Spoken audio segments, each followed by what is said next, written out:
الرحمن الرحيم. قال الله تبارك وتعالى على فرت عليك إن الله ألا يأمركم أبو أما يمر أن تؤدوا الأمانات أو كلنا يدي إلى أهلها أو كدي كتاء تقوما ونزلت أكون آية جينا لما أخذ علي رضي الله عنه مفتاح الكعبة يامد عن عثمان بن طلحة الهجي صادنها قصرا لما قدم النبي صلى الله عليه وآله وسلم مكة آم الفتح ومنأه وقال لو علمت أنه رسول الله صلى الله عليه وآله وسلم لم أمنعه فأمر رسول الله صلى الله عليه وآله وسلم برده إليه وقال هاك خالدة تالدة فعجب ذلك فقرأ له الآية فأسلب وأعطاه عند موته لأخيه شيبة فبقي في ولده والآيات إن وردت على سبب خاص فأمومها معتبر بقرينة الجمع يا فامون إن الله ألا يأمركم أبو يمر أن تؤدوا الأمانات أو كلنا يدي إلى أهلها كتالنا ياتقوما ما من لنا يدي لما ناما تنيا أو كابوسالا كادي ما verema ay o fana kalnente ya mede anga fon mbake chogomi gouvernement be changer dron abana akadinya mba yele mbake ta ga niminye barake kanya na matinya sariya iboto a place ko boy ka dowere blind ay o chamai onyinente ala kola de won Usman ibn Talhatin jahiliya klela alkaba tukle tumbe olle be alkaba klemna ni fama bena na be dayele par alkaba makaka femba e kabri jahiliya la ubeje ka dayele dabe tu klebe dama fo sanvere donc ala tumbo chogol la tendo aywa alana nake tuma min kira tira sallallahu alayhi wa alihi wa sallam dondola ay ci blakata kama go be klela pour kata do alkaba kono utara faye ko kira ko ay kle dama abe dayele ako konin tumbalo ala ka kira do kon tumbe kle dama kono sonnen ta ka kira yayi awa ala yake hijra kera o konnala kira ka madina sigike fat klala do mi ay fatu makka ke ay sayyidina ali blakata klem na chela donc sayyidina ali de tun tira lon folo cey bankadi bi fana tagara ako chema ko awa mbe fe ka min fiye really ika klenta iki tomblane yere bolo kata dam kunu tatu nye maslaha biga ne abanna ibalo italo ibetani kile chevi la ka tomblane saya siranya kama abado na iba mimbala tomblane sena ali ya de ku fasera ay kleri kirama sallallahu alayhi wa sallam kira dayele ayaka hajuke fatlala ay datu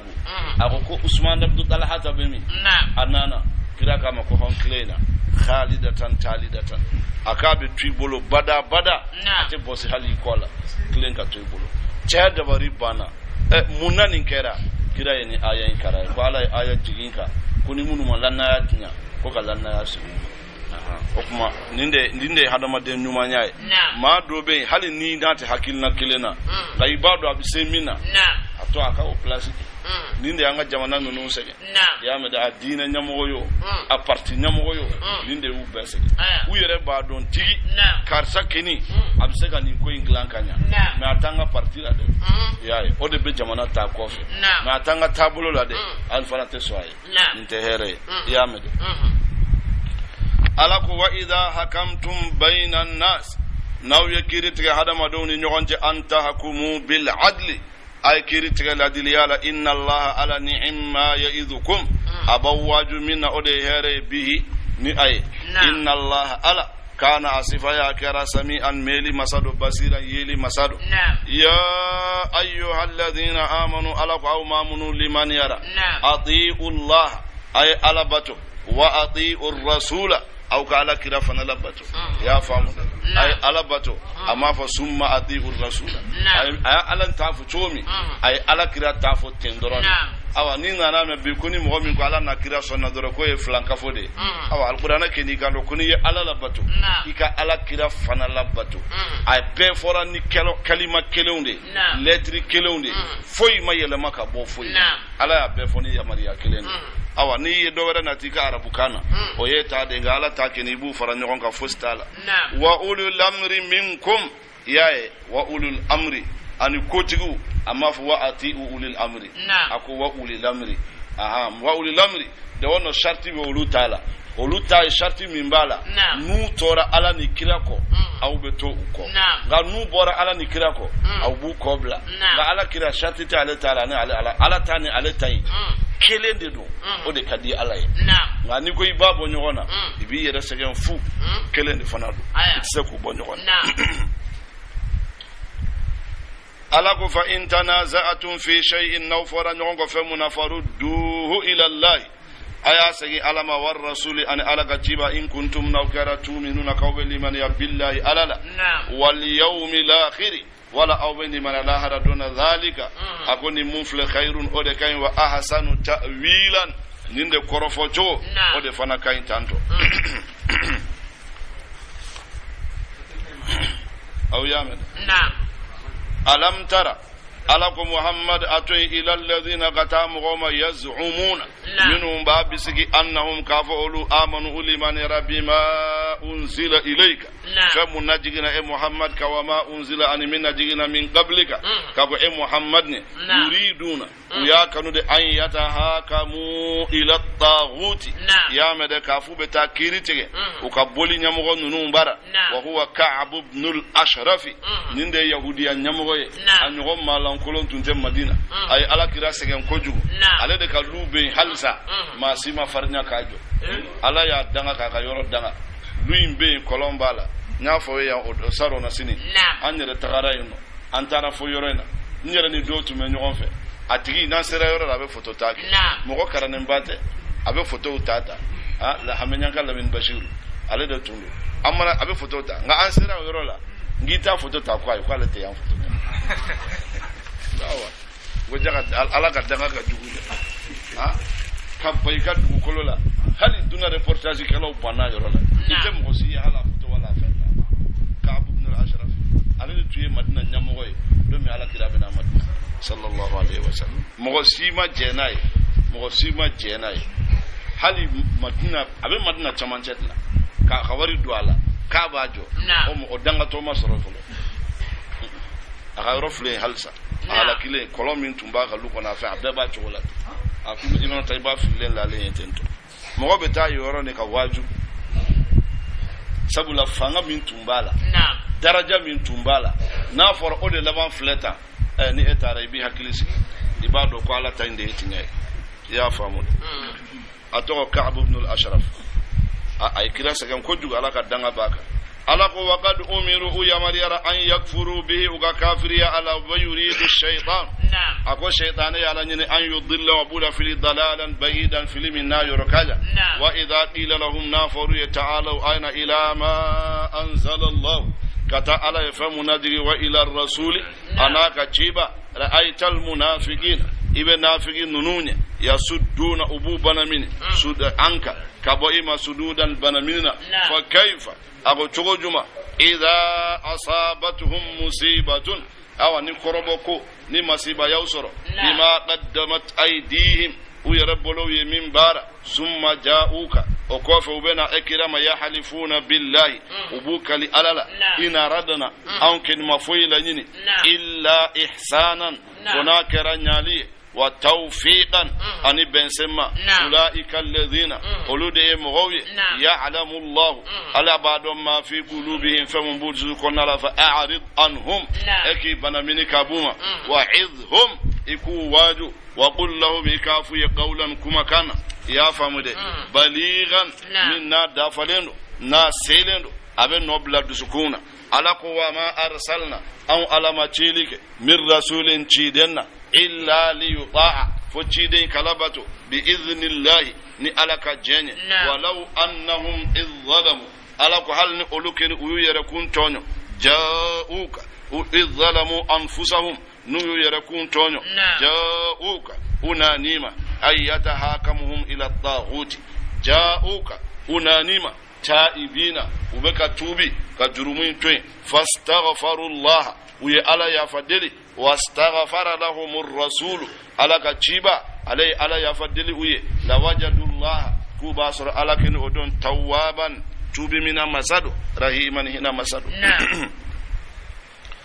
fala wa rabbika akun kallai da masala la yu'minu limana hatta yuhakkimuka fuga kiri nunu uko tege fi ma shajara bainahum famunote mana udamani nyonche thumma la tajidu itasra fi anfusihim uyafamu natre harajan munatige uye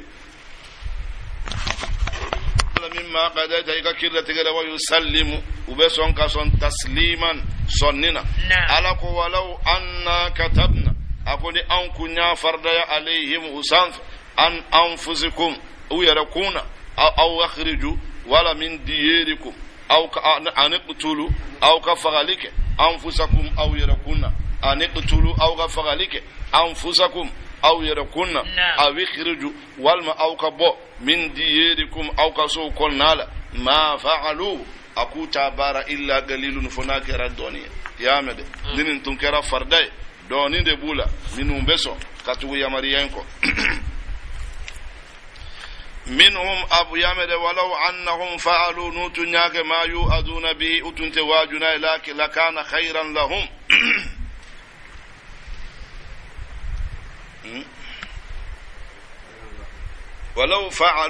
walau annahum fa'alu ko hal nutunyake ma yu'aduna bihi hukumbe wajuni muye lakana khairan lahum ode tumbeke here uye wa asadda ode kagele tasbitan sabatilila tahqiqan nalila wa idan aqutuma la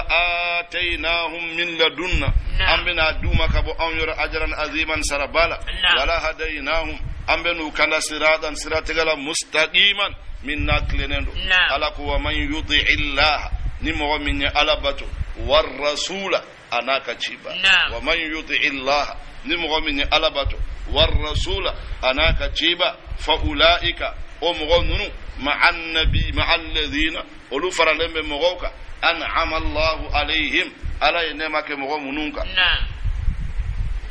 minan nabiyina kabo nabi nyumauna wasiddiqina ani siddiqula wasuhada ani alaka ma nyumau nimbe munu faqara jihadila wasalihina ani nyalikela wa hasuna ulaika rafiqan akaye nyalike nunu jenyo nyala ya famude zalikal fadlu ninde fasamanti ya minalla kabo ala wakafa billahi awasara alai aliman lonni masaya awasara alai lonni masaya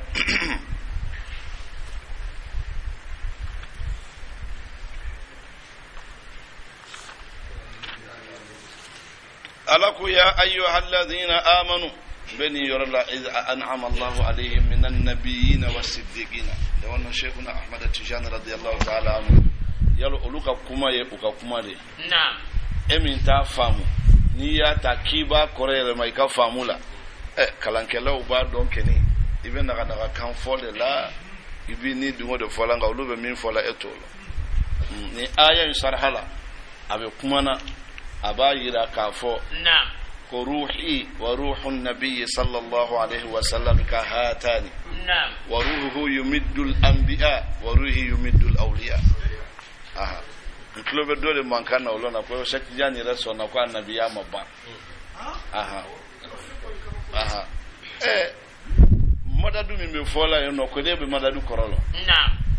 nganya kala hal kuna sini wala tahsibanna alladhina qutilu fi sabilillahi amwatan bal ahya'un 'inda rabbihim yurzaquna jonga faringa foko lu bololo no pasaba fola ko garsige be diluma na ko garsige be bolo tadewa ha afu yenu makara ukate wase kalanke lawma ka wal kitabu ta doro ka kalon tega ka foka tigi ya fota na sa tigi mo ka korofi ha sayyid zamaksari ale chebade odla aka kuma dobe na'am Sheikh Ahmad Bamba kuma inati aka masalikul jinan abafa aqwaluhum idha dahaka ya balid فقل قول الزكي عبد الوحيد كلام الأولياء لست أفهم لأنني أنا وهم هم ko waljunu nun ka kuma ni ya me ayi dépasser ayi dabariba ako alaka jonyuman do de laga teme aklela ubena nyinika walju ka kuma la akoy ko o min fo jabila ki yere ko fo nika kehu o ye jumaye kalamu lawliya ilastu afhamu ninya walju ka kuma da afamu tenela ana wa hum ne be dowere lon ne be nga kitabu ni de lon olu be fenwere lon min tenin kitabu ni otuma ni kitabu inte olu tay korofo ni bla ya ibe rofine ako kira ruhu be kan nabi nyumo madadu duma abu diluma alamu juma kono ebo ta kebo bla itaina ya annabi mo de be ka tiga de gala wala mo de be ka malola ni o jidi olawa ede mo be tiga de ga ni malola ikanasa olu be yoro mi mo be mina o ye rabbaniya noro minye olu be jidi la yende otejo en tant que khalqu ama se khaliqu ka sifatuma amma ko be jidi la su fatura no ko abana de ay pasi kura de dayele ngod la ala pasi were yirila ya ni kanaya yani hada modin kana jinya kono abe ni fe ala ka to aba kono abe yeno abe bolulaw abe mundumu jomba to bi ka dama jombe ji dama abe bolo chogo minai na ya se ka bolo wala tuguni abe na bolo chogo were la ya odla na bora ya amago be bolo were la muni ya tante kelenye madadu imbe yende ni makala bi damna ay e be sekti yanka kuma yelema odla na nyame ambe yela tigi ma ambalo ndesan demseni ndo amabunya folo na bunya na abada ala ka akli nyuma ndam demseni yado yalo demseni hawjalendo abula be se fembele wala be ko be kalama nga nasira fasima aba hakilisi uma fende lon folo nu ya do buda sekti yani ni minfo hay sini nabi nyumombe madadu tala ala kirala yi ma kanta anga ni mo ma de ako walju olube madadu ta ale yerala ninde don na yi dia rami dia dalu wera ni nin kende do ayala de diata zalika fadlullah yutihi man yasha ala kan garjiga chaya odibe fola ya ma annabi ne ma ay kan ko ay mun fala wa man yudi illaha war rasula fa ulaika alladhina an'ama Allahu alaihim min ay min de kala ay juman tugu nabi nyumauna wasiddiqin siddiqiya jumaye aya fu ko korofo wasuhada abe mimma yanko suhada uko fana korofo wasalihina min fana ya salihina ni to sentola ya kuko fana korofiye ateni silo dorokati par aide annabiya Sheikh Johnson na mfa ya klisi idi minu mbala nunu mona ka ban orube kuma en korodo e ga na kaite papa ka tani ala ka kli ñu mandam nu be do wala fo u kama wala fo Sheikh Johnson nunu keni o jelendo pas layluha kana hariha nogo sintala ede bika kalonati ga nanana abe sigima ala ka klinu mandam ala ko ya ayyuhalladhina amanu aw amanu liman yakhudhu hidrakum ayaw jantu aw yarala fanfiru ya famude aw kata isubatin aw farafarale aw infiru jami'an walma aw kata aw jamakulu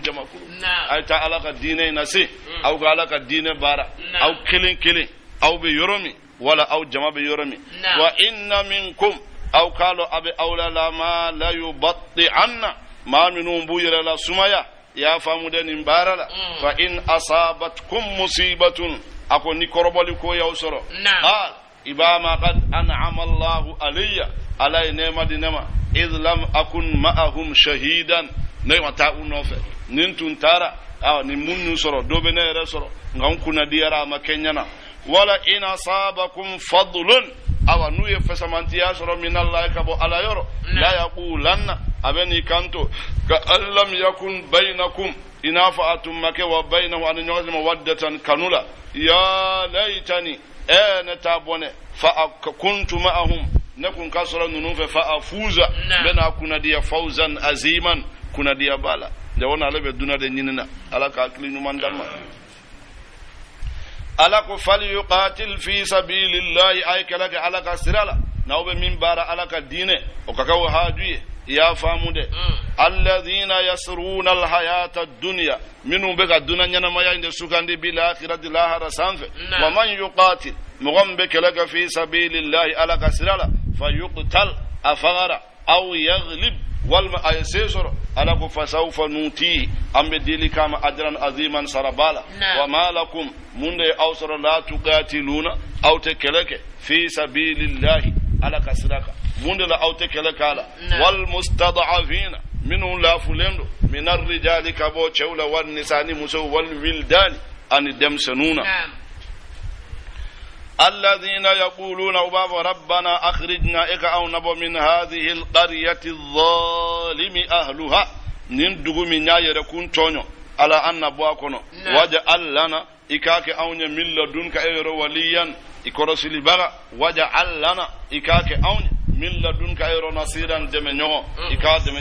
دمنيو كأني إبرا الذين آمنوا ألكم آمنوا لمن يرى يقاتلون قلوبك لك في سبيل الله ألك سرك والذين كفروا ما منهم كافرين يقاتلون وبك لك في سبيل الطاغوت شيطانك سرك فقاتلوا أيك لك أولياء الشيطان الشيطان جنو أيوك لكوي أو كنوتوي إن كيد الشيطان أو قالوا شيطانك فير كان ضعيفا الله فلان كجو لو أنه مؤمن أفوكو يمنيا مؤمن حقيقة ala be lumière do de ka du sukuna o lumière de ba du sula nini shaytan mo jera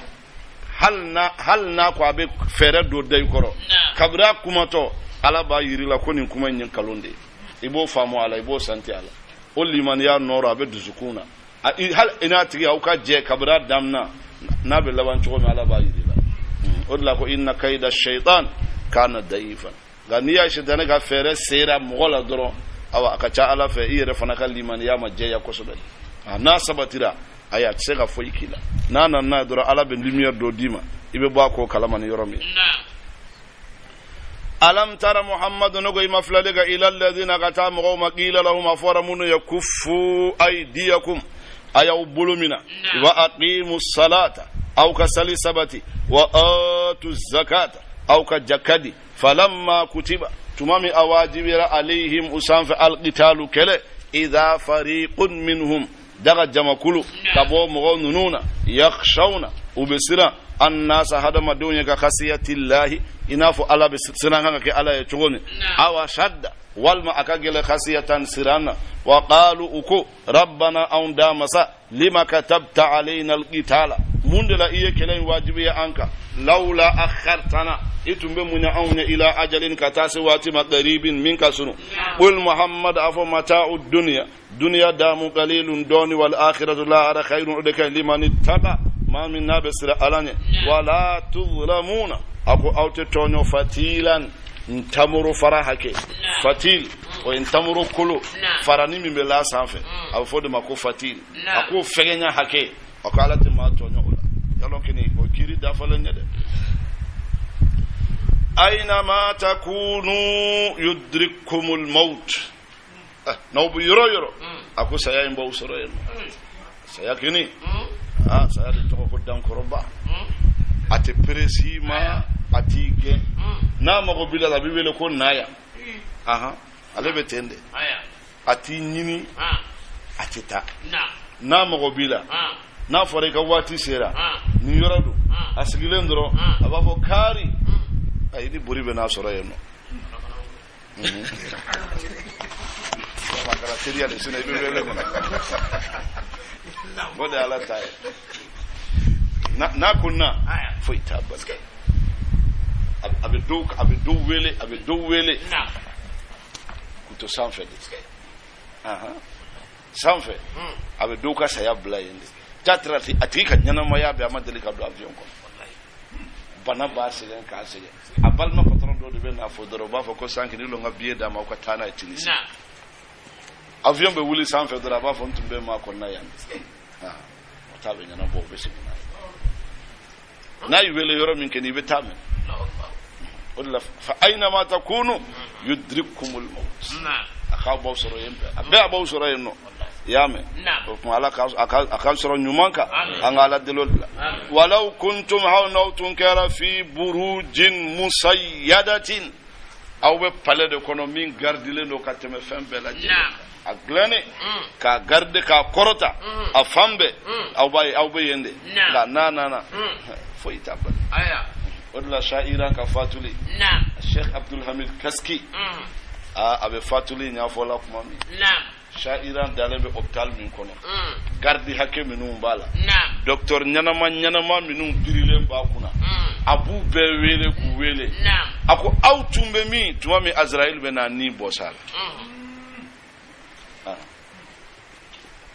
pe nya busole ala yo defo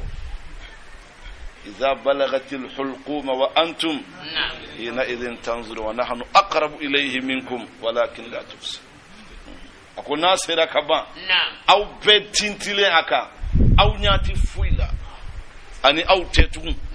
أني أو نكسرون أو تكو كلام أو نياتي كولا ala kas asoro nyuman na doro sino na ayi abanna brama adumbe na ala kan soro nyuman ka ayo amin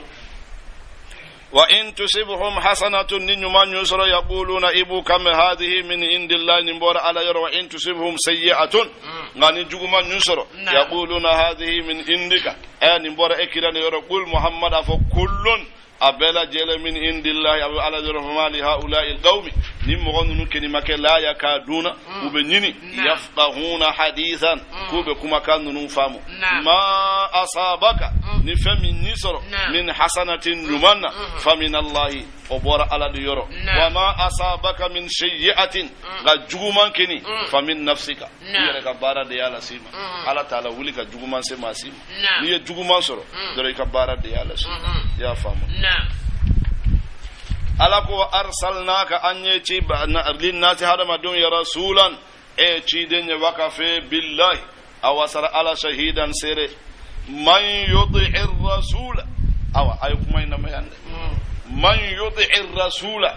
ako ni mama ye ala kira kini nabato faqad ata allah ya ala dilabatu ama bansawa derrière cassé o sigira kaba na yidia na mi dia ala de ko tande man yud'ir rasula brahma ni ko ala tin nga yiko ala kira be itubura ko ala ko itubura ale ko faqad ata allah ay ala batu kaba nga ni ko ibe tugu ala ko ala kira tala ala ba fo ka magotila ayo gode la bafo munu ba ala kira ko inyalo o man farin kafo ayo o man farin kafo nuko bafo ni amebaga damatu kerefe ibu ni saya fagali de kanya sabula ibu kafriya igalo ni danye yende ibu kafriya awa ni yu kafriya abe kinya na kibe nyumandela kasoro ifana be bone bade la itaka سيدنا علي بود فاق أبيات جنوننا إني لأكتم من علمي جواهره كي لا يرى الحق ذو جهل فيستمنا رب جوهر علم لو أبوح لقيل لي أنت ممن يعبد الوثن فحل رجال المسلمين دمي يرون أقبح ما يأتونه حسنا الله تعالى عنه أقوم بمن لو ألالا inni la aktuma min ilmi jawahirahu mbir lonni min don ko de lonni haqiqai a valeur ma mbado hukumu na ibado ako kay la yara al haqq zu jahalin fayastumuna ako ninya fo jahili mana me dora bennini ako rubba jawharu ilmin ako lonni chamam bade be ninya da keneka ila anta mimman ya'budul wasana wa fa konye jo batola de konta ala batola de konye musriku de ko min fala nga karam ko numa ko musriku sedna ali de konta kuna le tunya time for olo ku ba fa ko musriku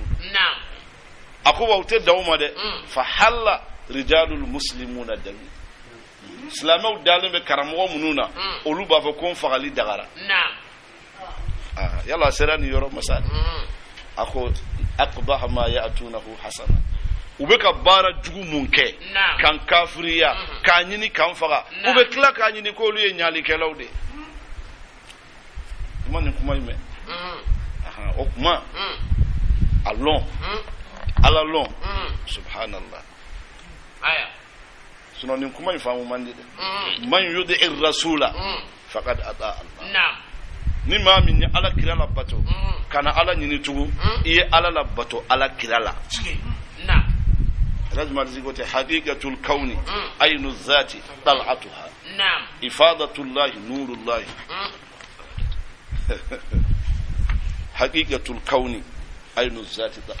علماء الرسوم تسكن يفهم سبني كرانا إيكا بلاسيتيننا أيا ni edam be sebeni ndi e bi dabo ni kumala iba to ka nya fo nyogoni ayo na ngani ala e noro dima mimbe sebeni kono noro do de be sebeni kono bravo ayo noro de ba kono ngani edda na fi mande yelima e ma noro nye edda te ni discussion na folo bismillah nam minu nyabo noro ina fo fi man tununula olu de bi se kan ni fo nyogonye haqiqatul kauni aynu zati tala'atu ala ka akili nyuma na o kuma an ala kira nyini ka don nda wono lon yoro be alela lon yoro mi ibise ki boleke ko mina ka ki tasiraye nga o yoro de te alala odla alati lon aya wallahi o yoro de te alala ha odla alati lon ibe ala lon ni lo ala lon ni ya lon baliyade huwa ilmu alon ni odi ya lon baliyade na ma do abinya fuchu ha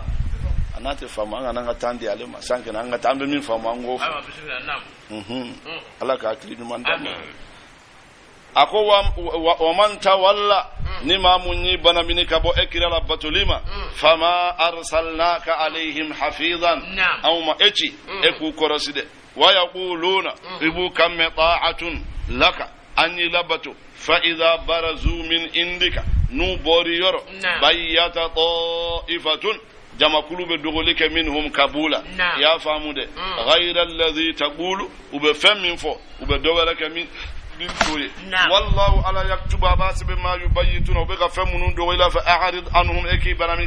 banamika buma wa tawakkal iki jigi sembe ala allah ala ka waqafa billahi awasara ala wakilan jigi sembe masa afala yatadabbaruna alquran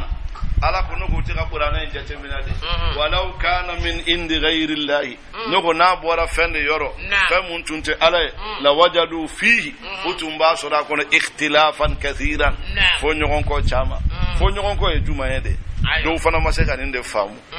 u keleme kage hadama de kala da fo nyogon ko e juma nye ka kuma flafo ki ba fla be sabati o de fo nyogon ko yo ka fo ni fen an fla ni misiri min kono a pentri e jemande ni tara yoro were iba be ka pentri e so kalade e kuma flafo nga yukuma to ni ko misiri pentri tunye jemande nga sisan so kalade do est ce que ye kuma fla de fo ibe ka tinya ndoronde fo halsa misri la halayadi yele mara ngaye ka kuma yikini obe misri ka la halayadi choya nofe la wajadu fihi ikhtilafan ka fo ko ala te ku kuma flatiye ala ay kiri dobe na o kiri mbe fola ka fo atumbe yahudiya de bolote islamaya damina to nana nofe ga islamaya nale anya keta ima qad nara taqallub wajhika fi samai fala nuwalliyannaka ambe ni la yelema ki nyasi yoro dola min kadiye okoro ka teme tumbi nyasi yoro minka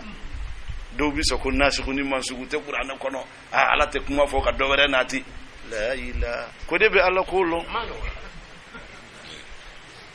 malo ka dogo nyaka gele nen kadi ani lonni benna no ko kelende na'am ni korate ko kuma fula be qur'ana kono ubeni aya ne di confirma ni mo makaram belege ko ala yere ko na tumbora do muta ibe kuma fula sura kono jogodi ala be do fo akla ka do ko wuli o te fula yewa mfa ite fula ya nyalon koy idamina imakalan ke fula aha an mo be ka kalande ke ina nga ka baroke nga kito poko lam na jila ene ala te ebe ete dogere la badagolo ninko dem senun ka jege deni mina yoro bozo baw tunu yoro na ni ko ibeta o kuma fo nyaro gele ya dila ha wala ebe ka nyana maya be ka yeta mateme ko ninka ha ko yere fana tete ma haygene kalaka bozo munun be tunna geji ko ni ko inu luka boroke awbe mun famu jiko la ha wondo minalade salim na law to yukuta mina ala ka akli nyumandama ha kafo kuma flate ala ma kuma flafo ala be ka kuma kele min fo o kele de do na be ka halu do de yira awla aba yele mani la hal ya were do o korate kay kuma flafo islamu na madina utumbu nya se baitul maqdis kwana kolo jelende yafo ala ko maw yele maka wala nya se al kabala otuma jontun ko ku nya se baitul maqdis ala ka ya mariya kele de do ni ya mariyan tun kera kundo de kama akumba na nyaw blaka ta yanfa ne kala ko ala flafo ko ala ta fo ka yere soso on dirait hada madin ka kuma de aya ke tambi aya ke tansin ala ka kili ñu man damma ya mede la wajadu fihi ubasara kon ikhtilafan kaseeran fo ñogon ko tama ala ko wa idha ja'ahum amrun akoni ya mariyana nu min lamni lana yala awil khawf wala sira أضاعوا به وبوشري ولو ردوه إلى الرسول نوسينا كراما وإلى أولي الأمر منهم ولو كوتهما لعلمه أباد الذين يستنبطونه ما منهم منهم كبولا ولولا فضل الله نعلق فسمنتيات عليكم أو ورحمة أناك هنا يا فمد لاتبعتم الشيطان أو تمتوا شيطانك إلا قليلا فناكر الدنيا فقاتل في سبيل الله أقول لك على كسرك لا تكلف إكناتك إكنا واجبية إلا نفسك فناكري ركوني وحرض المؤمنين إكا مؤمن دونسو أصل الله الدور على أن يكف أبي من ذلك بأس الذين كفروا موقد جليلا والله على أشد بأسا على دكا جليا كجلي وأشد تنكيلا على أكم من ذلك جلي يا مد من يشفع شفاعة حسنة على كل ما من يوم بارا يكون له نصيب منها وبن يرسل على ومن يشفع نما من يجوما شفاعة بارك شفاعة ودي باري سيئة جغمانا يكون له كفل منها وبك بنياتك وكان الله على صفايا كيرا مقيتا أي توملي مسادي أو أبصر لك على كل شيء فنبلا جلنا وإذا حييتم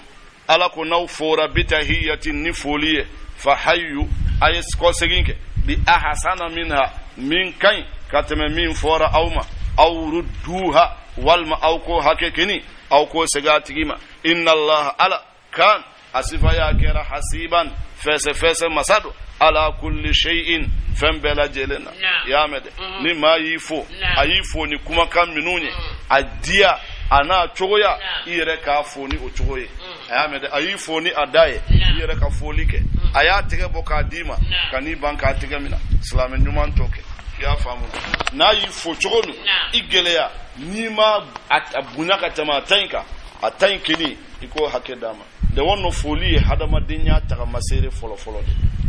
foli wallahi ma ala kiran ali madina sallallahu alaihi wa alihi wasallam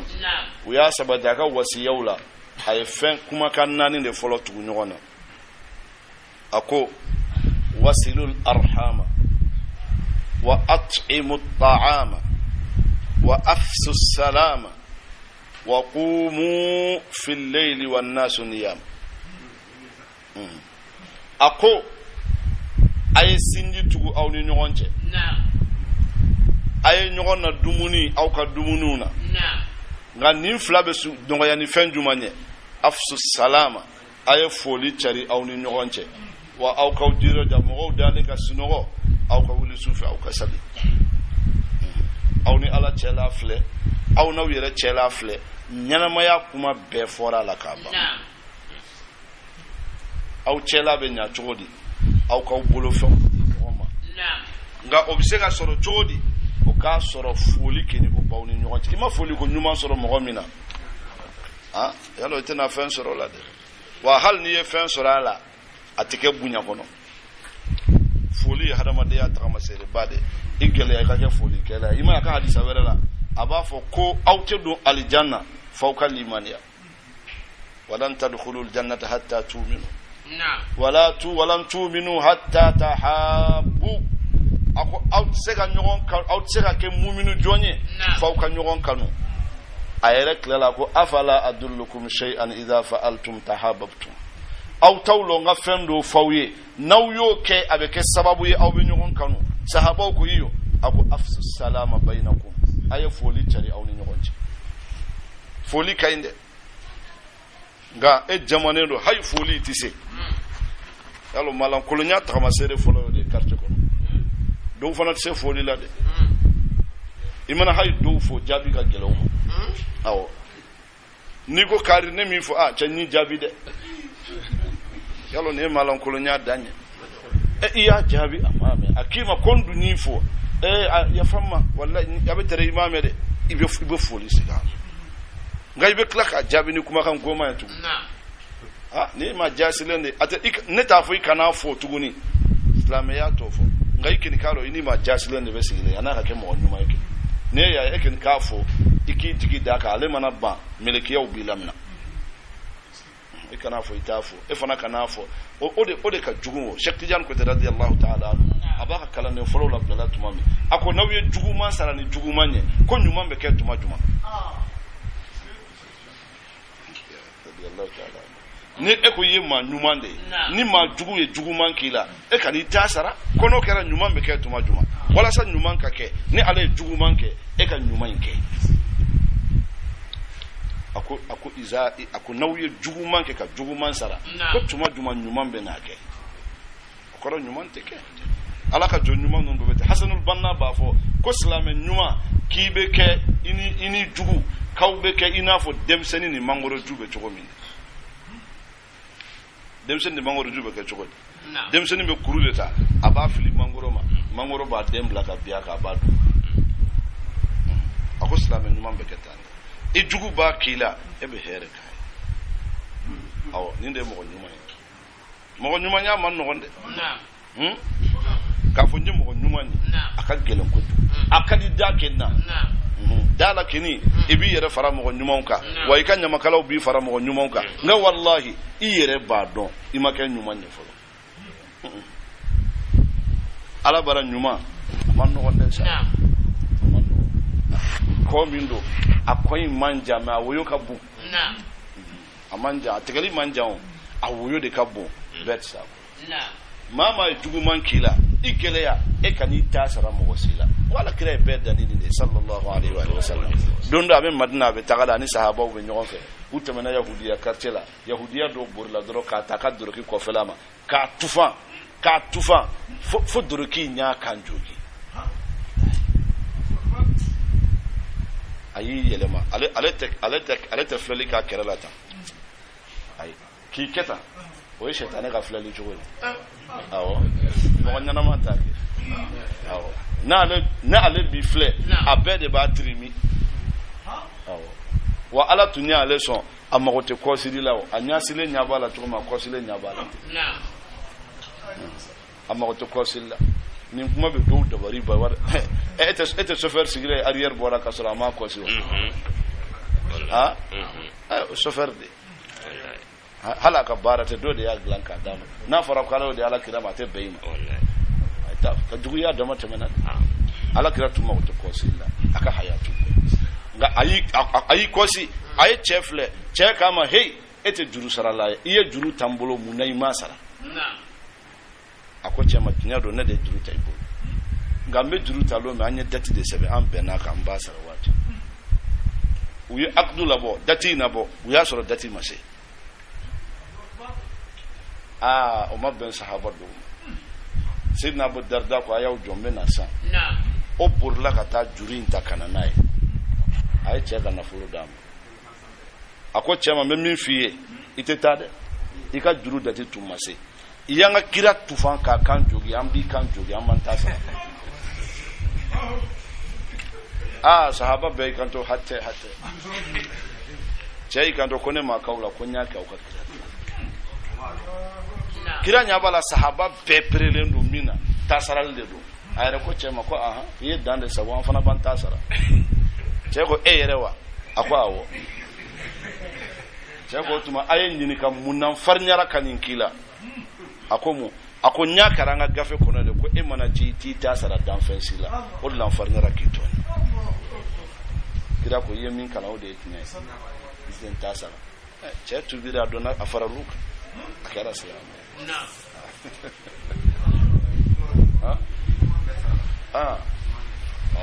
manteke anga ka nyuma nkela wi o de anga message ala kan ka nyuma nkela wi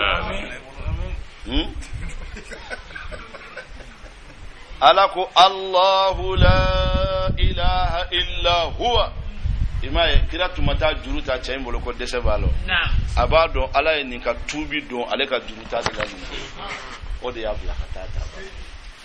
o de ala ka jon nunu ka ko ni ba fle kana fo iba kiritiga ni ka sharia nunu ya de kira ka islamu to ka ta juruta yahudiya bolo o to la jora na rewa ale de vado abake la ko ni arifu billahi nunu fana betane nyana mala ibe bali ku ye kodo kela kana miri ku ya ke nata wala dowere kama unyabe ala ka kodo de lanin koina ubake ode kama ala ka be minani ako Allahu ala la ilaha illa huwa batu masatefuna kera la yajma'annakum abena aw daraja ila yawmil qiyamati joduna la rayba sigata fihi ala wa man asdaqu jonde tnyati yalendo hadisan kuma ka wa minallahi katama ala ka hadisan kuma kana ala ko fama lakum munde yawsuru fil munafiqina nafiqu fi'atayn jamakulufla wallahu ala arkasahum ayusigi bima kasabu yafmu bara aturiduna noko aw be fede antahadu ko kadalika man adallahu allah ala imam an-nafil wa man yudlilillahu ala imam an-nafil falan tajid lahu tasratihi sabilan sirala waddu yakanu law takfuruna nawbaba kama kafaru inafu bana chomi fatakununa aw baka sawa'an aw kana lendo fala tattakhizu aw kana minalike minhum kabula awliya demenyo hatta yuhajiru fuka hijrake fi sabilillahi ala kasiraka fa in tawallaw ala kunaw yawbana min fakhuduhum ayumina fakhuduhum ayumina waqtuluhum aw kufa haythu wajadtumuhum law yusra yoro wala tattakhidhu aw kana min alika minhum kabula waliyan tirila wala nasiran wala demenyo illa alladhina funakira ma minun yasiluna minhum betugulika ila qaumin katabu bainakum aw che wa bainahum mithaqun la yudu awni mumununche na bora ulula aw kana sonka to tamina aw ja'ukum wala unana wa qad hasirat aperdida wala atununa suduruhum udusuku aw hasirat akuruna suduruhum udusukum kolnala wa in yuqatilukum muhammadun yikala aw yuqatilu qaumahum wal ma'uyukum ghawyarakala walau sha Allah na kunya aladiya la sallatahum alaykum atumbu abeseduma aw sanfe falaqatalukum aw bu falaqatalukum ubena aw kala fa in i'tazalukum nuya awtoy falam yuqatilukum ma awkala wal alqaw ilaykum assalama uya nyini ka benyini aw ni nyonche aw de wafa ko sesele fe fama ja'ala Allah ala makalika sabilan sirala lakum aw ya alayhim usanfa satajiduna akharin aw bina mughawira usara yuriduna ubakanu an yamanukum kafu be danna ya dauka bi izhari al-imani indakum kubu kalimani ya bangi awye wa yamanu qaumahum ubedana ya da kafirin fanaga kullama ruddu umara sigitu mawtuma ila al-fitnati kata kala sirkuma urkisu fiha ubebin flanka fo yayin konnala fa illam ya'tazilukum numa awtoy wa yulqu ilaykum as-salama umabbe umonyini awni nyogonche wa yakuffu ubeminalike aydiyahum ubulula fakhuzuhum ayumina kugekele donye waqtuluhum aw kufaga haythu saqiftumuhum naw yusra yoro wa ulaikum ja'alna anyake lakum awye sultanan se mubinan min bangelondo alayhim usanfe wa ma kana lil mu'min ala ko amanka mu'minu chemai an yaqtula mu'minan aka mu'minu faqa illa khata'an funakira irari wa man qatala mu'minan ni ma min mu'minu faqa khata'an filika fatahrir akabe kan horonyari ke raqabatan kan abe akafahriru abe horonyari ke raqabatan jona ko kan horonya yamede mu'minatan minna dengan yalendo wadiyatun obeke difende musallamatun ila ahlihi abedi faqabaga korewma illa an yasaddaqu foni olu yere yafara min dira usorola ka di ka segi ga akini be bokeni oda jinnendo fa in kana min qaumin aduwwul lakum nikasur aw jugudu fa huwa wa huwa mu'minun fatahriru raqabatin mu'minatin aw be jonkan horonya ya famude wa in kana min qaumin minkum wa in kana min qaumin bainakum wa bainahum mithaqun mu'minu ni laydu bawnuce ode ahlu zimmati fadiyatun aw be kuma bolilandi musallamatun ila ahlihi min be daga korewma faman lam yajid nima mimma sarafa siyamu shahrayn aga kalu flasu mutatabi'ain min be tugutugu nyonko taubatan min Allah ninye tubi min bora ala yoro taubatan ninye tubi min Allah min bora ala yoro wa kana Allah ala sifa ya kera aliman lonni masado bi khalqihi akadam fauna hakiman kiri tiga nyuma masado fi ma yudabbiru wa man yaqtul mu'minan muta'ammidan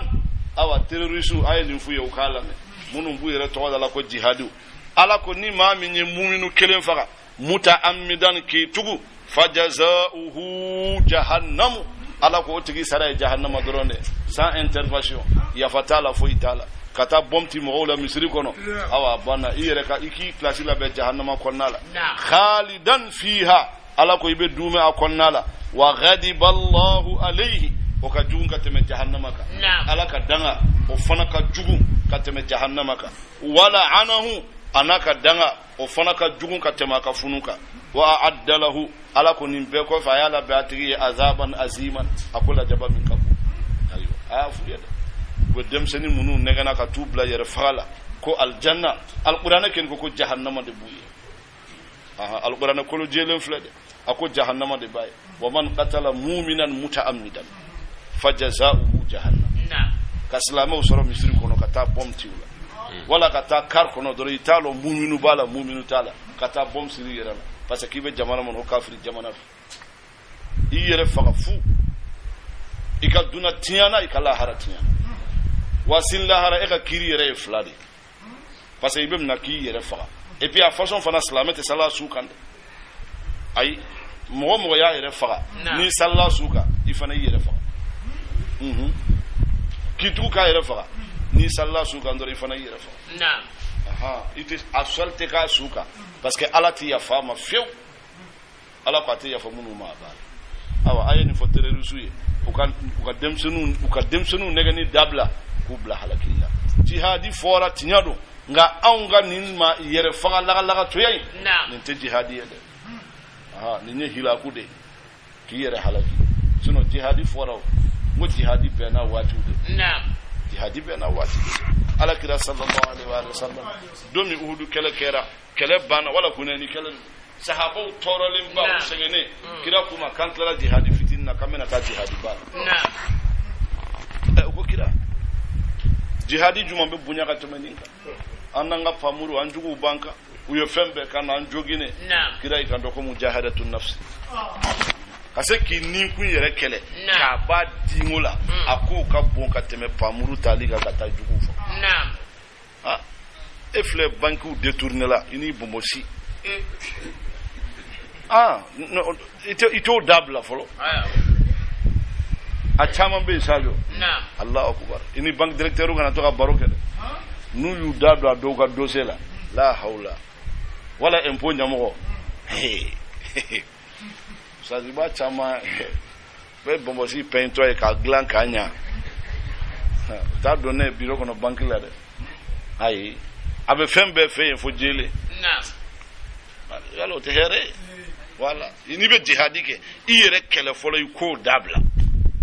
ni yo kele ko dabla iye sungurun tege dabla iye nunun dabla aha ibe fere ke mo were ibo farai kan chogomi nga eyere manya ke be kala ka mo ala ka kili nyuman dama no ala ko faja wa ghadiba Allah wa yamad wa'ad azaban aziman akula daba juguma ko ba tigi ya famunde akuma duna zalika liman yasha wa an ibn Abbas annaha ala zahiriha ako ibn Abbas ko ako annaha ala zahiriha wa annaha nasikhatun li ghayriha min ayati al-maghfira wa bayyanat ayatul baqara an qatil al-amadi yuqtalu bihi wa anna alayhi ad-diya in ufiya anhu wa sabaqa qadruha yo ibn Abbas beka ayan kirude nyafo yano ya famude alako ya ayyuhal ladhina amanu aw mamunu liman ra idha darabtum fi sabilillah naw voyagera alaka siraka aw voyagera aw mata plazila de aw bolente kawbeta merville France yalo fana be do ba avion ta droga ta bendia de la France Allahu akbar ha ala munu lendo miskinaw dabolo tubolo jamana min kono o jamana dembe ta avion ta kata bendia la France kakla ata yere wele hal jamana de nyumanya de ko islamaya yalo islamaya be jamana de nyumaya ni hay jamana de nyumanta ke jamana de nyuma ataka jamana de torolento ka vi façon do surtout islamé ala ka kli nyumanda ala ko wala taqulu aw kana fa liman alqi ilaykum assalama ani ma min yawfuni assalamu alaykum ala ko aw kana fa tigima las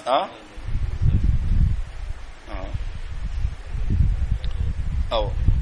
fatabayyanu yo naw tagara ako iza darabtum fi sabilillahi naw bora aw bita nyakono ala kasira islame bokum be kode o de tuye kuma ni bora ibeta nyana duna yoro ala ka koyin ka bla nyefe ato mi mani sorala o nyana maya tagala me iwili kun yarate ke doro bendiya kamaye fatabayyanu awa ibe jatemina ke ko sobede de wono ni willa ala kasiraka shaytan fana benna aba tawfili filala fatabayyanu yamede wala taqulu liman alqi ilaykum assalama aw kana mughfle mo min baw kumbe ka fo assalamu alaykum aw kana fatima lasta mu'minan aw kana fa ko tigite mu'mini tabtaghuna aw be munyini arada al hayati dunya damu fa inda Allah ala maghanim kathiratan yamede here chama kadhalika akoni ntodla kuntum min qablu aw tunko aw be ka ko famanna Allah alaykum ala yanamaka awka fatabayyanu ay segelike yanauka keleke ay segelike ni ayen jigina sahaba minka kira kunye saraya de bla an utagara ubeta jihadi ke ubeta dugu do don dinela ya famule useginto uni chedo bena saga ubabul chayme kuru sanfe ay islamawi abafu Allahu akbar assalamu alaykum ya ikhwani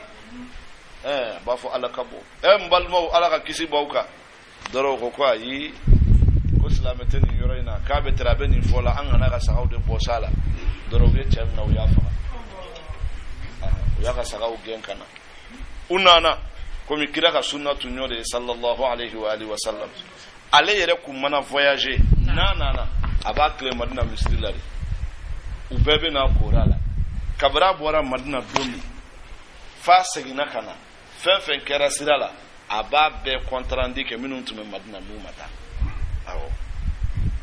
wanai mo min fana ci manana ibe ni si iba nyafo ni kera sirala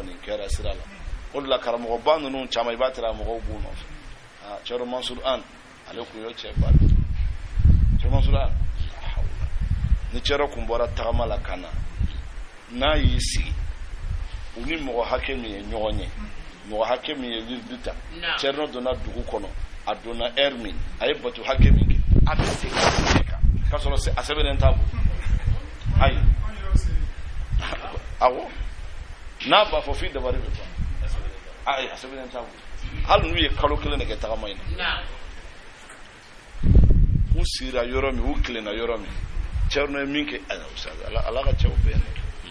ala bulu bedu mo matento be ala kira ka khalifa ta kama serode awa una len sawiyo kuma la kalichiba ya sallallahu alaihi wasallam kira ikanto katu me kuma kami fola ko bela ausona kafa ko kira atumba fola serenya de kama ako iya adisi faraka mafleni kuma inta son kono wala ba kono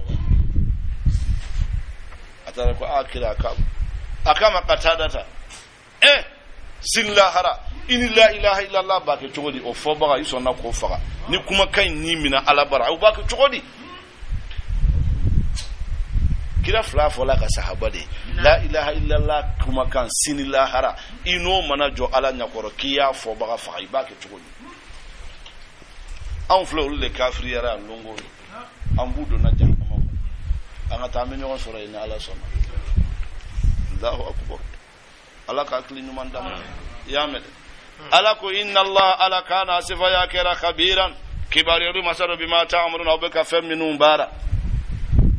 la yastawi alqa'iduna min almu'minina awa ala ko mu'minun te kanya minu sigilendo ya famu de ghayra uli darari kasoro lodura tigute ya famu de lodura munu nasigi ako ulute kanya wal mujahiduna minhum bi jihadi la fi sabilillahi ala kasiraka bi amwalihim nuka nafuluwi wa anfusihim anu yarakum faddala Allahu al mujahidin ala kene jihadi kelaw ala fasamantiya duma bi amwalihim nafulu wa anfusihim anu yarakum ala al qa'idina sigi bagawka darajatan minhu daraja min bora ala yoro wa kullan ala ku bela jele wa'ada Allahu al-husna ala al-janna la yudu ta'uye wa faddala Allahu al-mujahidin ka jihadi kelaw ala ulukini fasamantiya ala al-qa'idina sigi bagawka ajran aziman sarabala darajatin minhu daraja ka ba yoro wa maghfiratan aniyafa wa rahmatan anhine wa kana Allah ala sifa ya kera ghafuran ya fa masadu li awliyaihi ala tilu rahiman hina masadu wa nazala aya min bain ala ajina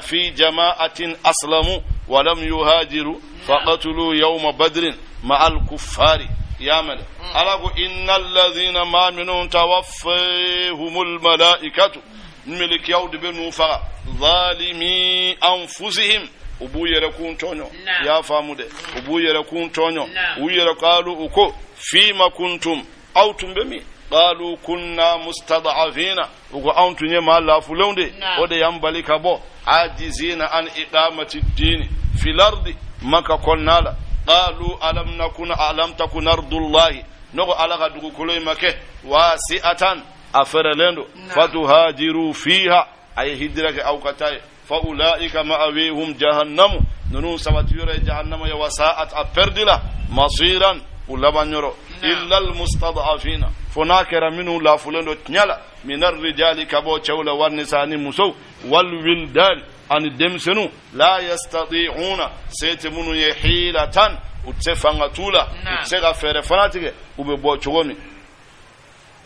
ولا يهتدون سبيلا ولا أنيات كلا لك سرمنا فأولئك أدور أصلاه فأولئك أولوكني أصلاه أدور على أن يعفو عنهم أبي يعفوما وكان الله على صفة ياكرا عفوا موتو مسد غفورا يعفو مسد ومن يهاجر في سبيل الله نما من تارى على سرقة يجد في الأرض أباشر دقول سانف مراغما أكسرنا كثيرا تاما وساعة أني غرزيه ومن يخرج من بيته نما من بورا كسو مهاجرا إلى الله أبقى تعالى دنيني ورسوله أناك تيبا ثم يدركه الموت وكوفي سيا ياتي سورو يا فامود سيا يا سورو فقد وقع أجره أكسر بنا أكسر كيرا على الله ألك وكان على الله ألك هنك وكان الله على صفة يا كيرا رحيما هنا مسد غفورا يا فمسد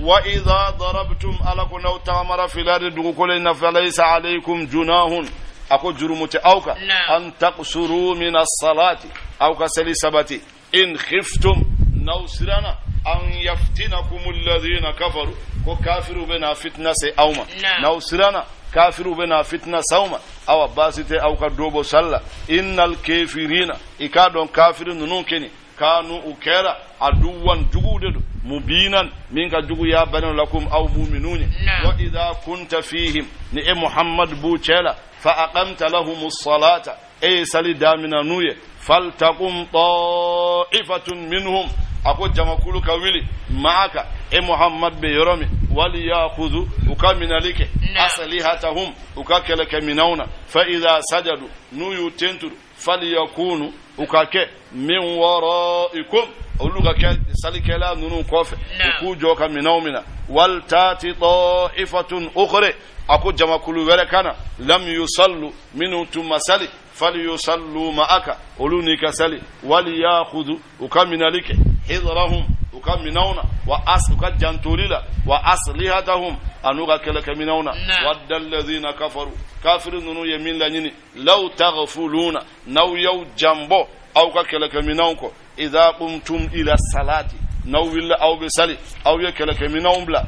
yamade an aslihatikum kaw ka minaum toy wa aw joyoro toy ode sa wa hunu ko centenaire yalo kana ibe salasu do le fo sanfe kan ko tenanimbe afolde ma centenaire naw yobla wa amtiatikum aw yawkalaka minambla fayamiluna alaykum mailatan wahidatan ubedun aw kashinya kele yamede ka aw halaki wala junaha alaykum yamede akubakatite awka idha yamede in kana bikum adhan nikasoro toro yawsoro min madarin kabosana aw kuntum marda wala aw banabatu an tadau aslihatakum aw ka minan numbla kalaka minan bla aw kasali ibadon ni salin keni nafatala joyoro tala ha ala tumba fa ayatu fawka sesu ha keleke yorola jugu nyasilen bawlo baw fagala ala ko majjenga salin ko ha Allahu akbar ala ka alquran famu dam dine imbarali ala ka damma olla dine nyamugo nyanama keni dine nyamugo nyanama keni ataka masere folo iba soro kele na saliman dai dine nyamugo de eni mugo site sali bada ebi ka soni de konoye ede balo ibe munna yende aha me am dine nyamugo am do loni ninde ha dine nyamugo koro dese abi dese minna mugo bado desera hada huwa sala o yasali dine nyamugo ba kasali wakti duna nyatola dugule nyatola eni jamati sali hakle mun damma ala mahina lu bela ankara mo amadou blé bama ko la fiya bu cerno ko ci ba ko fe nga fajiri abe bo fo la fiya bu kana fajiri ko be quartier mali ni sidela na aw asana commencer ka desse nga fajiri kana be no ko fajiri sali no dondo de la ke ado cerno ka sofer mana biona misri air sera misri mogo willa o bena sali ale tora sigila bado cerno ken bena no bisali aha abe fonde ma jigiya dine nyamogo la ambalo kari keni akelenti sali de dine nyamogo ya taka masere nga sali wakti be sere ba fo ay ta sali awo mo do bofo do fana bofo sal wakti be se o be borola o ba fo ay wili aw kata sali ay ki dabo ale tala de ale de balo mumba ni ala chey garanti aw fo malo ni numu de ba garanti ba tere sino ki comme numu fana be se ka mo comme numu fana be se ka tasma baliki jeni numu bo se ka garanti voilà o dalute numu bolo tuga ah ate tuguni sino numu chogoroba tumbe nege kalaman ba to tasmaro ku boloke kata balo santa olube pensi de kala aha folo numu chogoroba wa fo ku tumbake aha aywa ya anke ne anu mchoroba do ya ale tala bota suma ken kono me na jele kise bo kala aga demsunu ba gosi martola na kuku bolojo ale yɛrɛ de b'a ta n'a bolo ya kalaman k'a jɛngɛ ne y'a ye n y'o kɛ min ye nka a b'a ta cogo min i b'a dɔn fɛɛrɛ de don sinon ayi daluko in man nɔgɔn koyi caman bɛ dalu fɔ ayiwa bisimila dɛ wala san taw kɛ nin olu bɛ galasima in de fɛ san numu bɛ galasi de ta sinon an ka dɔn dɔrɔn min don sa jamasali maa ka n'i yɛrɛ nɛgɛn ka bɔ a la walahi ni ala kun bɛ yafa mɔgɔ ma a tun b'a fɔ ala kira a to f'i ka se so wala ni garanti tun b'a to a ko de ko e k'i sen b'a la olu k'a kɛ mais y'a da a ko idha kunta fihim ni e bɛ jama in cɛ la fa aqamta lahumus salata i n'u ye sali damina awa kalon kɛni an ka nin lamɛn ka ɲa dɛ an ka nin lamɛn ka ɲa maa tɛ se ka kɛ diinɛ ɲɛmɔgɔ ye jama sali t'i ka baara la ayiwa ala de b'a dɔn i ye min ɲɛmɔgɔ ye anw kɔni ma lamɔ o kan an ma lakaran o la wa an tɛ o lɔn an bɛ min dɔn jama sali in de ye ko in ye ala k'a ɲa k'a d'an ma ala k'a ɲa k'a d'an ma i y'a mɛn dɛ fa mailatan wahidatan ولا جناح أيام إن كان بكم أذى من مطر أن تدعوا أسلحتكم أو كلك من النبل وخذوا أي من عليك هذركم أو جوا أو جنتولا إن الله ألا أعد أيالا بن للكافرين كافر عذابا مهينا لا جبا من ناب الدغ يا ملك فإذا قضيتم الصلاة ألا كوني سليبان فاذكروا الله أي ألا كوف قياما أو جولا وقعودا ولا أو دالي وعلى جنوبكم أو سجلين ساك وعلى جنوبكم ولا أو دالي أو كروكا فإذا اطمأننتم يا الله كوني بسجينانا فأقيموا الصلاة فين فلو من بين أي صلي سبتي إن الصلاة أو كادو نسلي كني كانت نعلى ياك فردي على المؤمنين مؤمنوك كتابا فين فردي لندو موقوتا ni wakati ufana kala ka duma okoro mu'minu keni bake nga nafiki tsekake nafiki tsekake de ni aya imbe mirila inna salata kanat yae sali sifa yade kera alal mu'minina mu'minuka kitaban mawquta bima'ana mu'minu akeli kan no olu de ma olu de bi se ka ke ni min te mu'minu ye atise aya imbe fe ko de fi mado ni yafa aya imbe fe kila famu ya de ni mama te mu'minu ye atise ka sali nke ake chogo na ke watila inna salata kanat ima inna allaha kana ala sifa ya kera kanat sali sifa ya kera alal mu'minina mu'minu de ka nafiki tise alqur'ana jelen donde ala ka hakili nyuman damma iyamete kanat alal mu'minina kitaban mawqutan awati folendo wati nunu sa anga nyogon famu fana la de aha yalo do fana misri kono olu tana bede 14h01 ye kasoro almam mana misri la ni mantru ko kilin doron ibu do kam ko salat kasoro almam de misri kono madore fo nekinde almamiye e mun ko salat ibe bla mihrabu kono do ibe mo salimene aha e almami nana misri la abora kaso anana salide e yere bori kaso inana salide sali wakti sera ate sinogola e bla ku anye ha e pi wati yere tuma jumaye wati tuma jumaye ika wati lon eti wati don erin kini fora nga nyugo soro odla sino na ye sumaya e ka mumbala ha ni almami tugu kabe ko kai au ba fu ayi akana ke la darura manana sali wakti ferele no ko jugo silifana nge be de zero mankana ba ko 13h45 ay 14h30 la ila salfana ibadam na 13h brama fo 17h de o ye salfana wakti toy de wallahi aya fo 17h awati hakika o de flibolo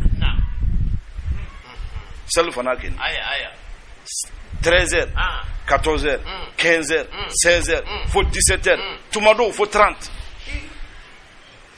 ibe sal fana sali iya sali a waqti chamance yeren la ite waqti lo iti damina la sara 16h fo 18h fo kle ka bi imana la sara sali iya sali a waqti yeren la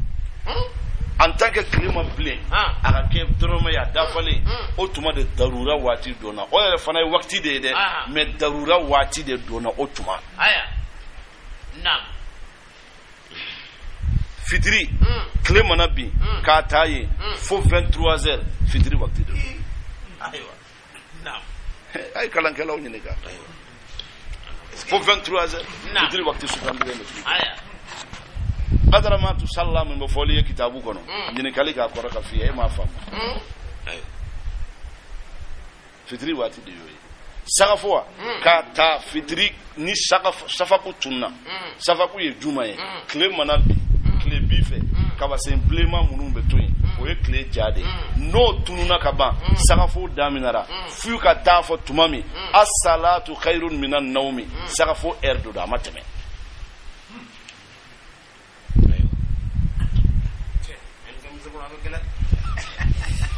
aw kana almami to salatu mana wele fajru sadiqu o mana botu mami foka tase kene jera pas fo kle dembe nini ka wuli o fana fajri wati na aho na fajri mana na kene jela chogo a baraji ka boka teme ka sali dibila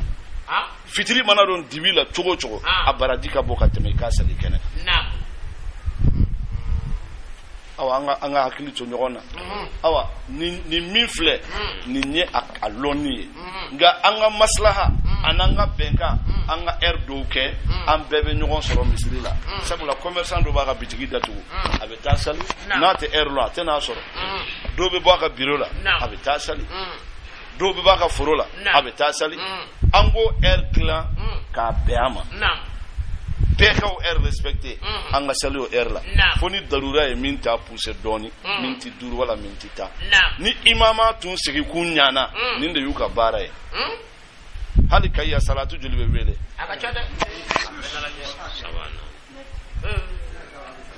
bedam be bi kam misrila akadiye choko mbake imama nafa bemi ami pi nafa bemi ho conseil islamique nafa bemi salu wakti de kanka glan kafiri jamana minu ni kasora amba fo kafiri jamana do u ka salama ya mancha ite ni nye olu bara mais on bara ya mo mi mana misrin do joka bla doro na fora minye almami doro bora kera fendo e abana ale sago de nti bara ala ka klinu mandam nti bara ya me awa kitaban mawqutan awatu folendo wala tahinu ala ko aw kana la fo fi bitiga'il qawmi mughawin in takunu nawkara ta'lamuna kaw yadmisor fa innahum ulu ya'lamuna wa yadmisor kama ta'lamuna inafa aw yadmisor tuwami wa tarjuna nga aw jigibe min Allah alaka ma la yarjuna jigite ulula wa kana Allah ala sifa ya kara aliman lonni masadu aliman lonni masadu hakiman kiritiga nyuma masadu alako inna anzalna ilayka alkitab awni alqur'ana jige muhammad kabil haqqi nitnya litahkuma ka kiritiga bayna nas hada maduni nyonta bima araka Allah ala yafamunira wala takunika na ka khainina ki janfantire khasiman wala fonyon ko baga wastaghfirillah ala ya fadli inna Allah ala kana asifa ya kera ghafuran ya fa masadu rahiman hina masadu ولا تجادل إكنا سوليك عن الذين مو يختانون أنفسهم منبو يركون نجى إن الله ألا لا يحب أتاف من كان خوانا مغمي كرا جنفانتي أثيما جرمتو يستخفون أكوبو دغو من الناس هذا مدوما ولا يستخفون وتسكو دغو من الله ألا وهو معهم ألا نبنيون إذ يبيتون تمام وبدغو لك ما لا يرضي من القول fɛn mandu ye kuma kɔnɔna la u b'o fɔ waati min ala kulo b'a la wa kana Allah ala sifa y'a kɛra bima ya'maluna muhitan u bɛ ka min baara a ka lɔnni miniminen b'a la ha antum haula'i ako nimma nunu jadaltum uyaw soso aw uyaw fonyogon koya anhum kabula fil hayati dunya nyana mayala faman yujadilillahu anhum nimma min solika ala kola kabula yawmal qiyamati jodona amman yakun nogo abekede wakilan alaihim jon beke korosili bagaya usanfe wa man ya'mal su'an nimma min juguman bara aw yadhlim nafsahu wal ma ayayere kun tonyo summa yastaghfirillah o kofa abe ala ya fadili yajidillah abe ala soro ghafuran ya fa masadu rahiman hina masadu wa man yaksib isman nimma min jurumuke fa inna ma yaksibuhu ala nafsihi aya bara ayere kunna wa kana Allah ala sifa ya kera aliman lonni masadu hakiman kiritiga nyumam masadu wa man yaksib khati'atan nimma min jurumu bara aw ithman wal majrumu ba khadi'a saghira de aw ithman wal majrumu ba summa yarmi bi aben fini bari'an kayere senu yakabala faqad ihtamala ay talige buhutanan kalonna wa ithman jurumu mubinan minna bangelondo walaula fadlullah ni ala ka fasamantiyatun ta alayka muhammad ka wa rahmatu anaka hina la hammat ta'ifatun minhum jamakulukum bihami kabula an yudhilluka kubila fil wa ma yudhilluna utila fil illa aw tila filike illa anfusahum funakira uyere kunye wa ma yadurrunaka ati toro min shay'in kabo foila wa anzala Allahu alayka ala ya la jigika alkitaba qur'ana wal hikma ani kodo wa allamaka ayila lonniya ma lam takun ta'lamu itunte mindo wa kana fadlullahi ala ka fasamanti yakira aziman alayka akabo ikan kosobe la khaira fi kathirin aw ala ko herete min najwehum ukanyogonya chama heretala de imana mama ye jamala kari nanga nyogonya malankolon fili ko malankolon de kas bara diamede ala ko la khaira fi kathirin akuka nyogonya chama heretala min najwehum illa man amara funi min ya mariyalike bi sadaqatin ni saraka boliye aw ma'rufin wal manyuman kali aw islahin bainan nasi wal makaken yali hada madawni nyogonche ni sidu mancha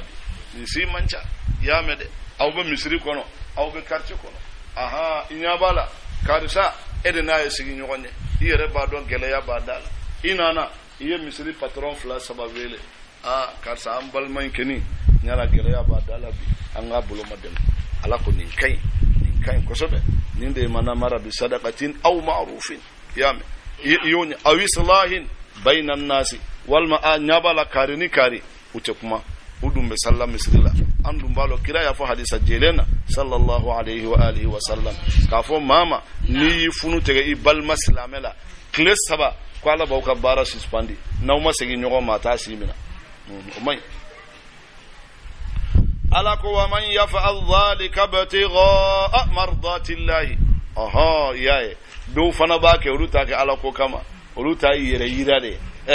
kari keni ne de kera sababu ye karsaw ya deme ala ko fana sentala aha min yake ibtigha mardati llahi ayake ala diyanyan ni kama ya famude fa sawfa nuti ala ko ambena dilika tigima ajran aziman sarabala wa man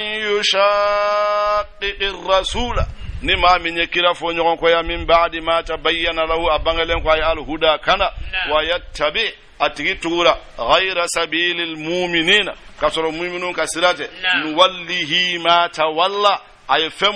femin sugandi katugoko amba no bla nyona wa nuslihi ambena do jahannama wa sa'at aperdira masiran min laban yoro kerani inna allaha ala la yaghfiru ala tayafafiu an yushraka bihi iga flanka fo yaka mama yakara flanka fo ala ko ati ya faima ka fenwere bato ka fara alaka ala ko ati ya faima nga ya leitani aw be flanka fo ya fana korodon ko ala be mimma ya wa yaghfiru ma duna zalika famin toye ala be ya foma nga sharti balade liman yashau ni ma min yadia ko bi etado ni ma dia igele ka kuta dabla kana dugumanke wa man yushrik billahi ni ma min yafla fara alaka faqad dalla dalalan afilila ba'idan min itnyakaja in yad'una olukini ma welelike min dunihi famunti ala illa inathan fonakara milkiyaw e asnaman bolu yasage yamede muannasatan kallata wal uzza wa manata musumawye wa in yad'una uma welelike illa shaytanan fonakara shaytana maridan min nikasoro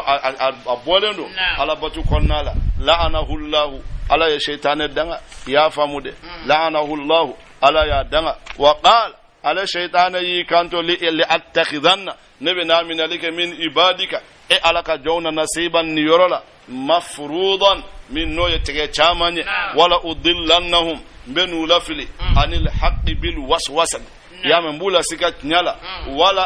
wala umanniyannahum bela ulanata dunala ubena nata duna here ba miri kodi ala koye ina fa anga bikle ya mede na fora mo karsani ala kadibi kanani ni kalike karsani ala kadibrama dore ki nyumam be mobli nyumam be lu dakabana be bara maw be sigi nimbe jigi nimbe yele aha frigo falendo umana to bara salon climatisé so no karsa kini tabarikallah yani ala kadi aywa ala ko setan ko de wala ummanni yanno bena ninde ka ala ko yu nyakoro wala udillannahum benu lafili wala ummanni yannahum bulana wala amurannahum benu yamari fala yubattikunna ubena tegelike azana lan ami ukabiga unkulola wala amurannahum benu yamari fala yughayyirunna ubena yele malike khalqallahi ala kadalila ubena yele malike ala kadalila ya famu ubena produit mu ku yere jeya aha o yele malide o ka produit mu ki yere jeya ni musiba de ha ala yida ce danga to do fana be olu de bu muso ka produit sa awo parce que bolo olu e warni soro aka fo fana muso jele wallahi a chawbe aya fa ba fa muso ki tsira tune kota hala kite fala yughayyiruna khalqa Allah ubena alaka dadi yela awa produit kela che min ba san ka dama aba sana ebun ka bitigila emu mba nya folaye yalo do fana be olu sigile mbo drone kama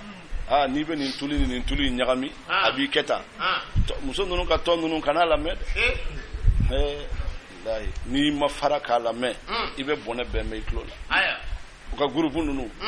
ube chama fala yen ni tulu ibe ni tiga fara keta imana ni keta abe bubule no no kya ayo danga to de ole gorjigen de oga kiri ni gorjigen ka kiri be oga kiri ani gorjigen ka kiri apeke che produit kela ay gorjigen ya ka ma ka gorjigen mo che we produit icheto itita baraki ka warso wallahi wallahi anga futa ka ba nyondo fo klenga kumala ako cheche jugu ba do tara murke bara ako murke ma kumbe fe ka mandi ya fra glani murke ya maflo ko mandi ya fra tsaka glai ako kene be garti ga fra de glai imana fen so fa ku ga fen suna be chogomi fo ntima mandi ya be ga ni chenya do ni de be e fancy jemai mandi ya fra be fa nyaye ay abe ko de fa acheka tu fo ka dama ni ya ibe mandi ya ikse kan don me fancy mai ako mandi ya fra te fa nyaye ni e gena to aga garti ga fra dima ni ye fen so ro be tu ga garti ga ngoni be fere o de nyana mayala che produit kala war khas o jasido non ko du yame fala yughayyiruna khalqa Allah kubina alaka dali yelama alaka dali ubena yelama ubena nim bela jelen kala ya famude alaku wa man yakuni ash-shaytanu waliyan aw ni mo min tugura shaytana ken ko min dunillahi ka ala to faqad khasira a perdira khusranan mubinan perdira min bayan ya'iduhum akabi laydu tawye shaytana de laydu tawye wa yumannihim abulanata ibuka ibe shaytana ka laydu lonwa aya tuma ma se doni sa shaytane la shaytane ka jugu imaye be misali fitini min dima shaytane be nafsu de la ruhu o de nafsu be kala la ikono ni be wajuli la me imani concentré ruhu de ba la me noro imbe jigin ruhu ka ni noro jiginaka ruhu ba fo kabe ta qalbu mina ka bla le kasiraka ruhu be ta qalbu no fe ale ne qalbu be nyogon na yoromi nafsu be ta do aqlula abeta munnati misali la docteur yere be na sigi sigerti be bana mun bla mogola abu fo sigerti tatinya abafo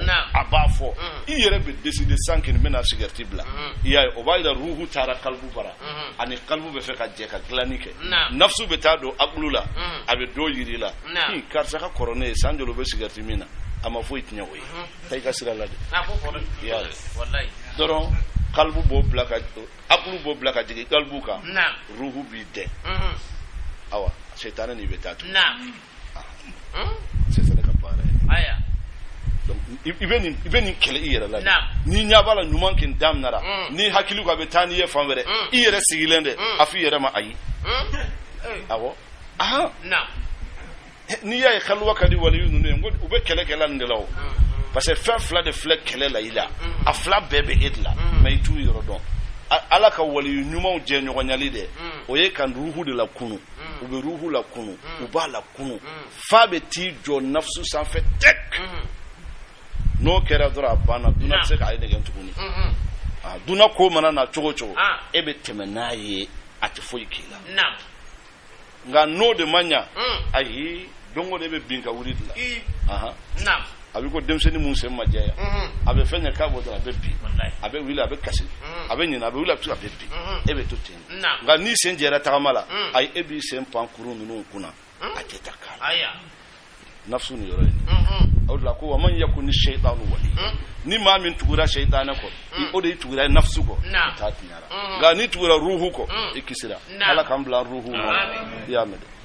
yaiduhum abe laydu tawye wa yumannihim abulanta wama yaiduhum ash-shaytan ako shaytana ken ma laydu tawye illa ghururan funakira negeni yaye abe mirila abe negeni dronde yirila abe mirila ko ni be sigerti mina mena tanjini ka ban bana mumbala na ya fi wallahi bingai ati blay ka sama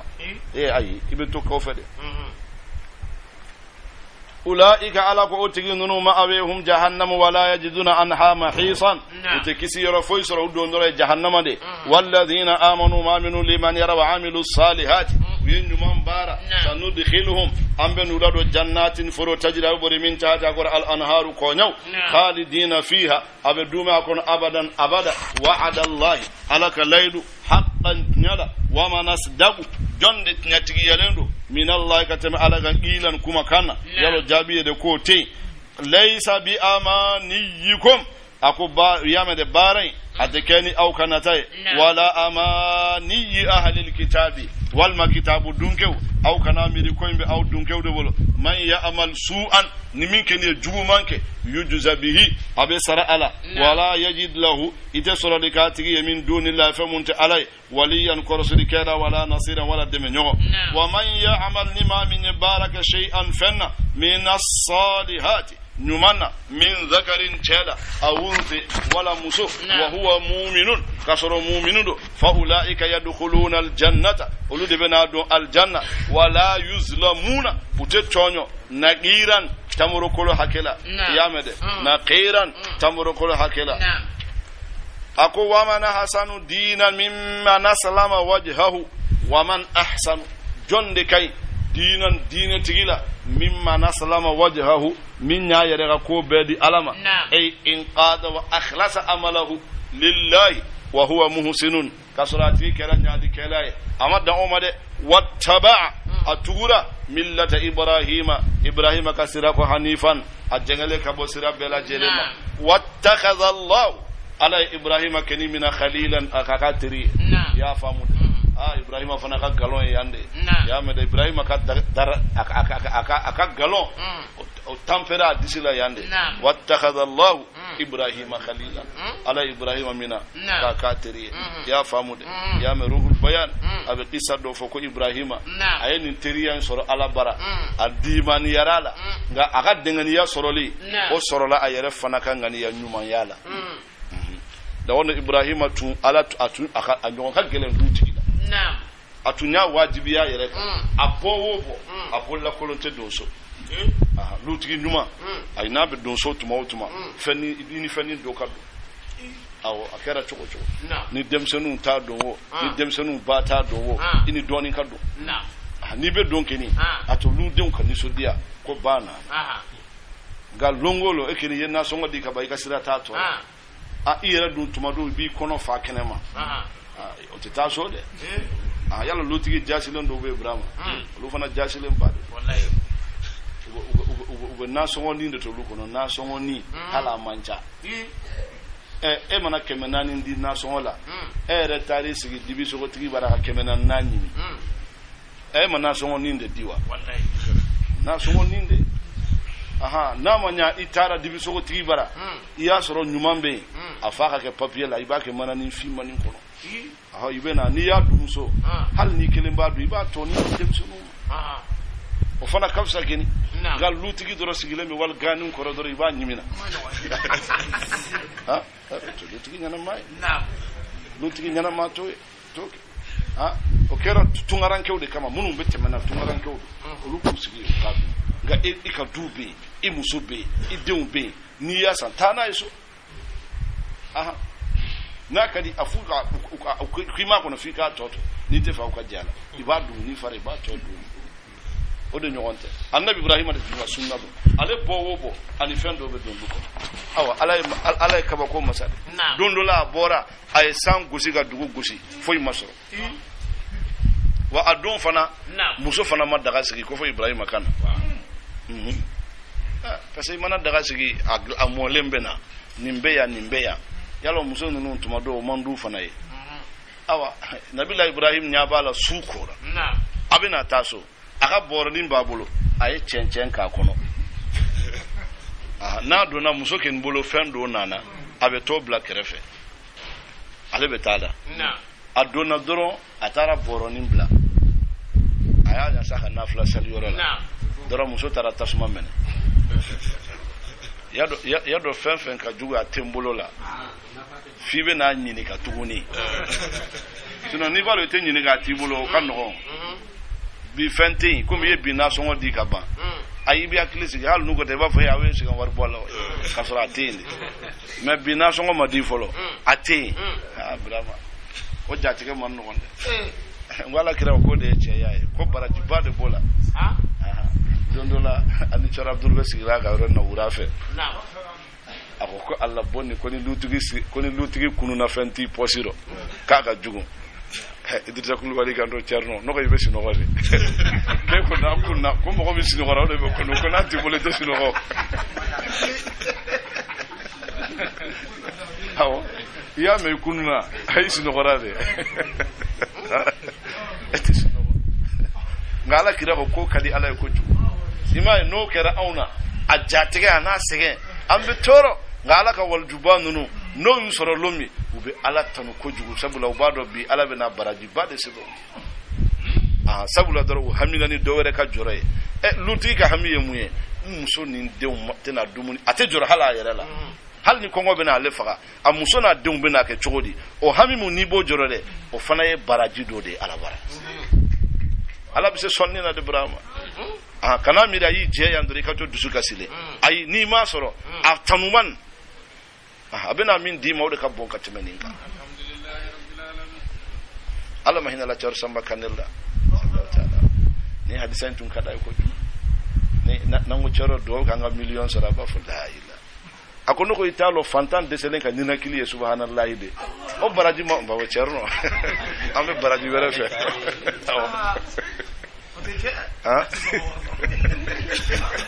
anti kele nyo usal ebe kasila min nofe dobe kasila de kaka na sama dobe jorod la kana se alima kasila ebe kasila nofe prawa chawte kele wallahi nabila ibrahim tumbe tanto bobo ban dobe na alaka do ay boroni sigi muso tasuma mene ale nafla sali continue sa sanki na tefe ka salam bla muso kana nyinika na salam bla doro kibaru be tukako aha o nafla bamande abola doro fo muso na ni gerala muso kama alaka jon ni ye salamu bla ika dumuni flasigila ne be tarrofni dora salamu bla ako muso maka borami muso ko eni boro mana nyomugu ba kono wa konyo de glanka ke sura fana ya ayesu dubi ako rabbi adraktu annaka khalili ako ala nyedde ngani ya sura de interieur ale to chenchane ke boro kono ananasi gi muso ya ta daga ala ke nyomugu yi muso taraga donc akuma jumaye ngani ya nyuman tay ka demba yae ala ti la deception ni ya fen kini ni nya sura ngani ya jebitana ikaso iman chaka dese ko so gani ngani ya bala kibake dowere de awa re balo min bi bulu ya ala ka kli nyuman dam yame wattakhadha Allah Ibrahim khalilan ala Ibrahim katiri walillahi ma fi samawati ala fam bi sangolo insan fa wa ma fi al-ard ani dugu kolo konnala nimbela jele ala tay wa kana Allah ala sifa ya kara muhitan akaloni mini nendo bi kulli shay'in fam bela jelena wa yastaftunaka ubini nyinika fi nisa'i musoga kirila qul muhammad afu Allah ala yuftikum fihinna ala de banya fu awye wa ma yutli alaykum ana min karauka fil kitabi qur'ana konnala fi yataman nisa illati musoga yatime de munu la tutuhunna aw tadilikum ma kutiba lahunna munkarun yoratinyala wa targhabuna aw bana tafana an tankihuhunna kawka musunun furu kasur aw natalembu bolana fululla wal mustad'afina aquminu la fulundo dimsinuna minal wildani kabo demsenuna yamade wa antaqumu aw kawjo wa antaqumu aw kajo lil yatama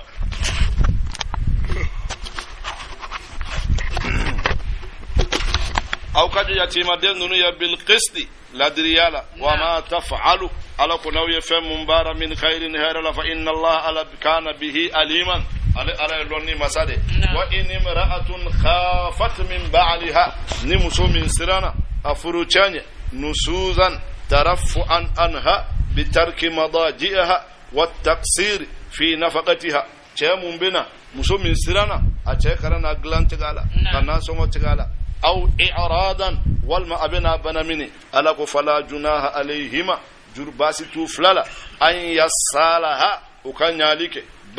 bainahuma uninyonte sulhan nyalila wasulhu ala ko nyalide khairun odekay ya famude wa uhdiratil anfusus suha ya mede ni akana tega gele yaka fuka kayirala ala be min fola ya e kuma bade ala be min fo cheni musoka hakila ya eni che doronde be soko eni muso doronde be soko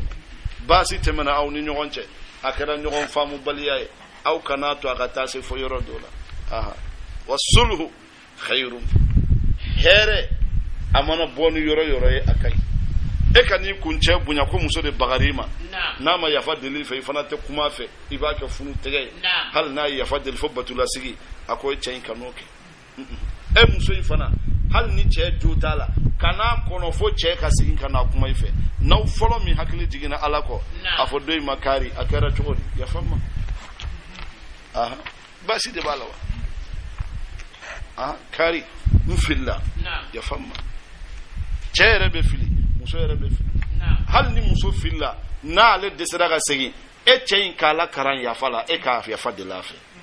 ni yoka kile iya ke fla sansa ta sin fla tu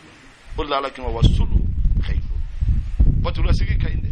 ka brown ni fon wele au dim beta akai me e yere ka glamban ni ya glay kile na kile sisansa alaba glan ka di wasulu khairu ala kan ke glani ke law ya mede fodda ala kan do ko makana as-suhu o ye tegele ya de foka tegele ya irema e awfle suhono kuma kan nin kilendoro ko be ba e banna ko di ala yere banna ko yalla yo ko gele ya yere bul ala ma gele ya ka senima sulama nyuma ka ko tegele ya ninke ikasegi alama subhanahu wa ta'ala alako wa in tuhsinu wa in tuhsinu nawenyalike wa tattaqu aw sirana alanya fa inna allaha ala ya mede kana asifa ya kera khabiran kibar yama bima ta'maluna aw bi faminun bar ya khabiran kibar yali masado bima ta'maluna aw bi faminun bar ibo nyuma nyami nke ibo majigi munke dondo muson yera de wala kalimo ko ye wallahi ne chenyo konte pasabado chewere tseka ko aha igeleya e muso fana ni nyanati ya alako wa in tuhsinu wa tattaku nawe nyalike ay sigin kata alama aw flabe awe ya fadeli nyogon fe aw flabe ka wuli ka ya fadeli alafi no kera ay bay alabe na ko laban chogomina alako walan tastati'u an ta'dilu bayna an-nisa'i alako autise hal naw ko bil ladriya muso ni nyogonche autise ote muso doronyo muso doronte sadio ma bolla fen foite ika marakono kube kanya ibulu aha o kanyali ambe mimma o tekeo me dusukuna kanyali beke naam wa arifu billahi do ya nyonake ni ayen naam muso awbe muso chamanta wallahi awbe do chonyo ala yere do ko se ka kle mun awbake arifu billahi muso fana be kumaina dondola ana muso donna sokono naam adewum be lalen sinogola ako muso man bi mai ni alache ni den nunu na John ko kadiye ka teme John ka muso go mun ni kaliye ako ayi mbi ma ala kama de afonye ibe John fe ka teme John ka muso ko menyere wolu de be ke John fe ka teme John ka ako ni nani be ka kan dusukuna ako dusukun kelen sera ka nani kanya ba fa ko che kelen sera muso nani kanya dusukun iya dew be fusa ya nyogo nyu masa bolo chogodi u ka duwa denya u ka kololenya ako muso fana be fusa ya nyogo bolo u cheye tande wala anta famu ha na ambe adal ala be mimma ya hali duruki ika finu manako i muso be dobla kata ko sira be duruki dobla passer yoro dobe o te gosi o te passer abo kuru ko blind kuma ladriya doa ha wala otekele ha finum bebe ko ji kelena ka jeya nu jera ka ba abana gombe ke dola ni teke dola aha dobe blaga ta gusiri yoro o wori kacha do te tai dobe ta paseli ke yoro do yere te halo soro o be kuru doron kala yente way du mago ba belade itato jumala ibe mindo ni na naso ite fe ko don otumawo ivo boy be doindo o be no place do mais ani tout fait o te kele anta ala ka kuma ina me anga fa oho walan tastadiu an ta'dilu bayna an-nisa'i walau harastu ala ko fala tamilu kullal mayl aw kanaw jangesa jangali bela fatadharuha kal muallaqati ibo toy ina fo furukulan kulun o de fana mai aha nyado bena joyorodo me kana doka hake bela bla pew imba go fo itala fona karabe tobili mun kala ka di dew o fana jasile nyaade yamede beni hake min kaka o do maka dafa no kera dora tobe ala de bur ya fam alako wa in tuslihu nawe nyaaliga wata wa in tuslihu aw yaglaniga watattabu aw sirana alanye fa inna allaha ala kana asifa ya kera ghafuran ya fa masadu rahiman hina masadu wa in yatafarraqa aw ala man kisila sanu cheni muso farala yughnillahu kullan min saatihi ala be bela jelen wasa naga fere chogoya wa kana allah ala sifa ya kera wasi'an fere masadu hakiman kiritiga nyuma masadu wa ma fi samawati wa ma fi al-ardi ako fambe sangolon dugukolo sanfe lillahi ala tado wala qad wasaina anye kangarida wala anye konsedi alladhina maminu yamene utul kitaba gafe didamu min qablikum kako enye wa iyyakum ani muhammad kamanton ani taqullah ango bede kasira alane wa in takfuru naw kafiriyara fa inna allaha ala fa inna lillahi ikado abi alay ma fi samawati fambe sangolo insanfe wa ma fi lardi ani dugu kolokono wa kana allah ala sifa ya kera ghaniyan wa sama masadu hamidan tamli masadu walillahi ma fi samawati abe ala fambe sangolo insanfe wa ma fil ardi ani dugu kolo konnana wa kafi billahi ala keni wasara wakilan jigi sembe masay in yasa na ya audiya yuzhibukum anawbeta ayyuhan nas aw hadamadun wa yati bi akhirina abe dowerawnati wa kana allah ala sifa ya kera dadiran se masado ala zalika nim bela jelena man kana yuridu thawaba dunya ni mo min be duna hera defe aw ala ko fa inda allah abe ala thawabu dunya wal akhirati dunani lahara nim bebe so ala de bol wa kana allah ala sifa ya kera sami'an mili masado basiran yili masado ya ayyuhalladhina amanu aw mamunu liman yara kunu qawwamina ayake mawye minu joleno bil qisdi ladriya siraf aw ka ke mawye minu be ladriya kuma defo shuhada aw yesirede walau ala anfusikum hal ni aw yarekundo aw bil walidaini wala masafla wala qarabina ani bal masru in yakun ghaniyan ni famadu aw faqiran wala fanta fallahu awla bihima aladi ni nyaka ka temenunu beka فلا تتبعوا الهوى أو كانت أو ندعوك أن تعدلوا كوبل كلمانيا وإن تلوا نو جنرا أو تعرضوا ولا أو يوبنا من فإن الله لكن كان حسبا يا كرا خبيرا كبار المسد بما تعملون أو بكفر من بار ألكوا يا أيها الذين آمنوا أو ما منوا لمن يرى آمنوا بالله أي لمن يعلل ورسوله أناك تشيبا والكتاب أن غفي الذي نزل على رسوله من أجلنا أكتشيباك والكتاب الذي أن غفي أنزل من قبل من أجلنا ككو ومن يكفر بالله نما من بنا علل وملائكته أناك ملكيو وكتبه أناك غفو ورسله أناك تشيدو واليوم الآخر أن الآخر فقد ضل ضلالا أتغي فللا بعيدا من نكسر أيروكاجا يا فامود إن الذين آمنوا ألكم ما منوا لمن يرى ثم كفروا وكفروا كافر يرى ننتمسين تراب بطولي ثم آمنوا وكفروا لمن يرى ثم كفروا وكفروا كافر يرى ثم ازدادوا كفرا وننا دوفر كافر ياك لم يكن الله على كلمة ليغفر لهم كابي يفوي ولا ليهديهم سبيلا كابو بلاسرة كلينينكا بشر المنافقين نافقون نسوديا بأن لهم كافو أبوي عذابا أليما لجب جغمانا الذين ما منوا يتخذون الكافرين نوب كافرون من أولياء كتير من دون المؤمنين كمؤمنون توين أيبتغون نوغو بنيني كده عندهم العزة وببنيا دنيني كافرين نو يرى فإن العزة كادو بنيا لله جميعا أبي على تادي وقد نزل على جينا عليكم أو كفي الكتاب قرآن كنا لأن إذا سمعتم نويام آيات الله كبكو يكفر بها وبك بألا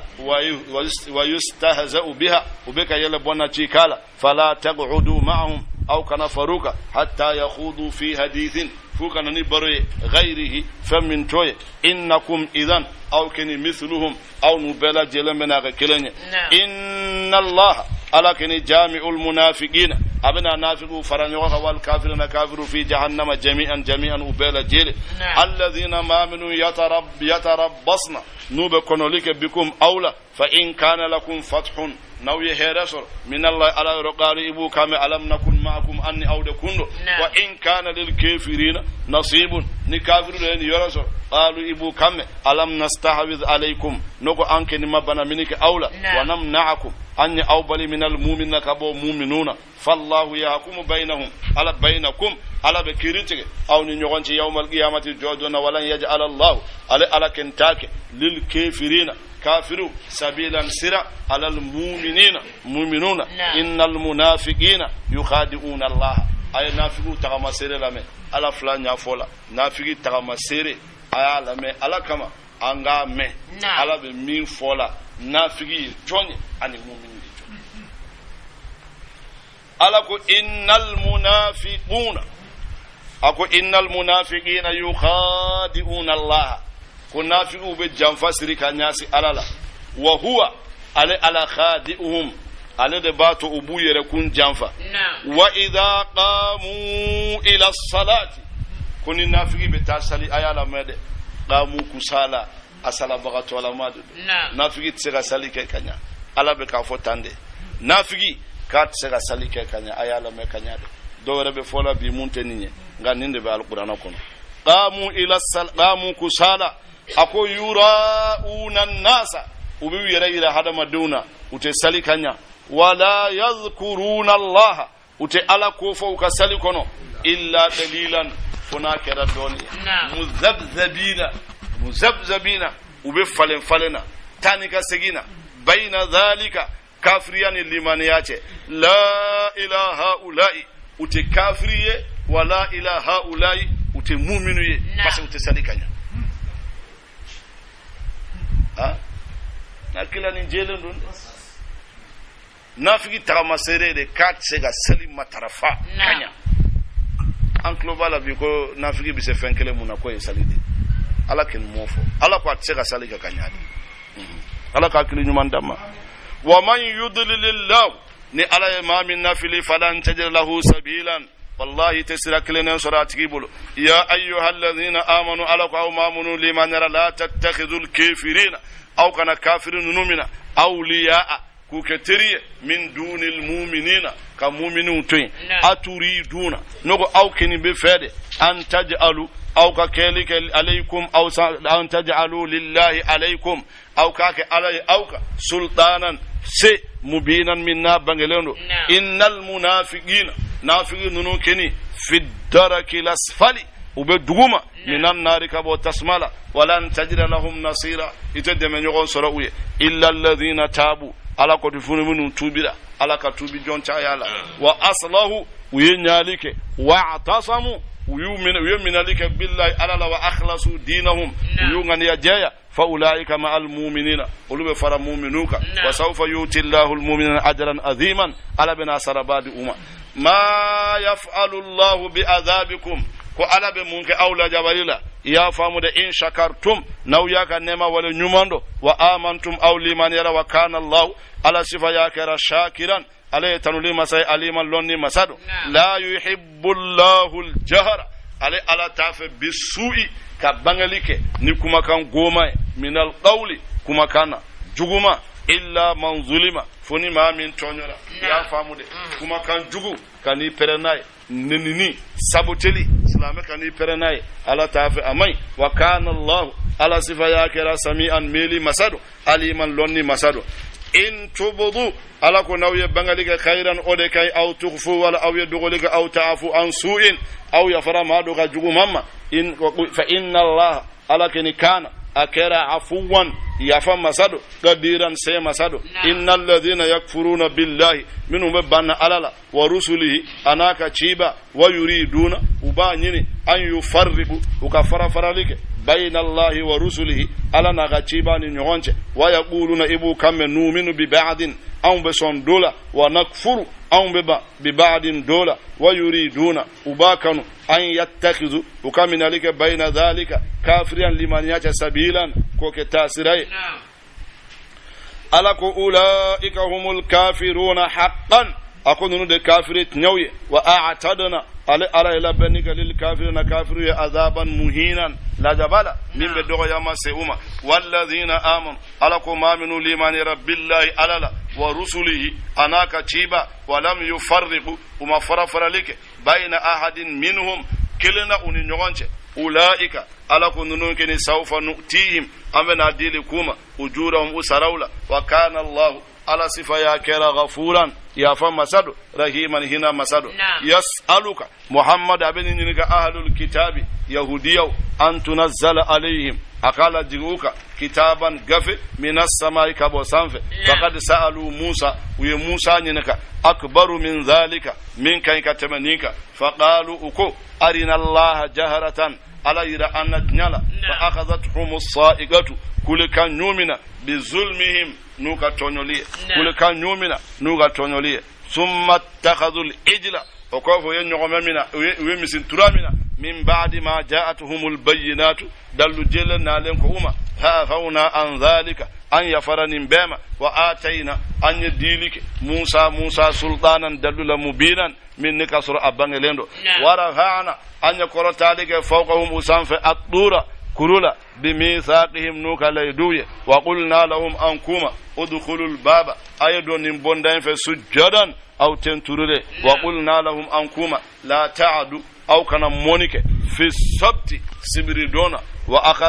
akhadna minhum anya min awla mithaqan ghalizan layzu gelana fabima naqdihim ukafunina laydula ميثاقهم لا يدل وكفر وكافرية بآيات الله على القرآن لا وقتلهم الأنبياء أنو ينبي نما منوفق بغير حق نتنيت وقولهم أنو كمكا قلوبنا غلف أو دسكون دتولن بل أتوي طبع الله عليها على تامبون سيغالا بكفرهم نوغا كافرية فلا يؤمن وتلي من إلا قليلا فنا كرا دوني وبكفرهم أنوغا كافرية وقولهم على مريم أنو يمين فأنبا مريم بهتانا عظيما كلهم بلي إنا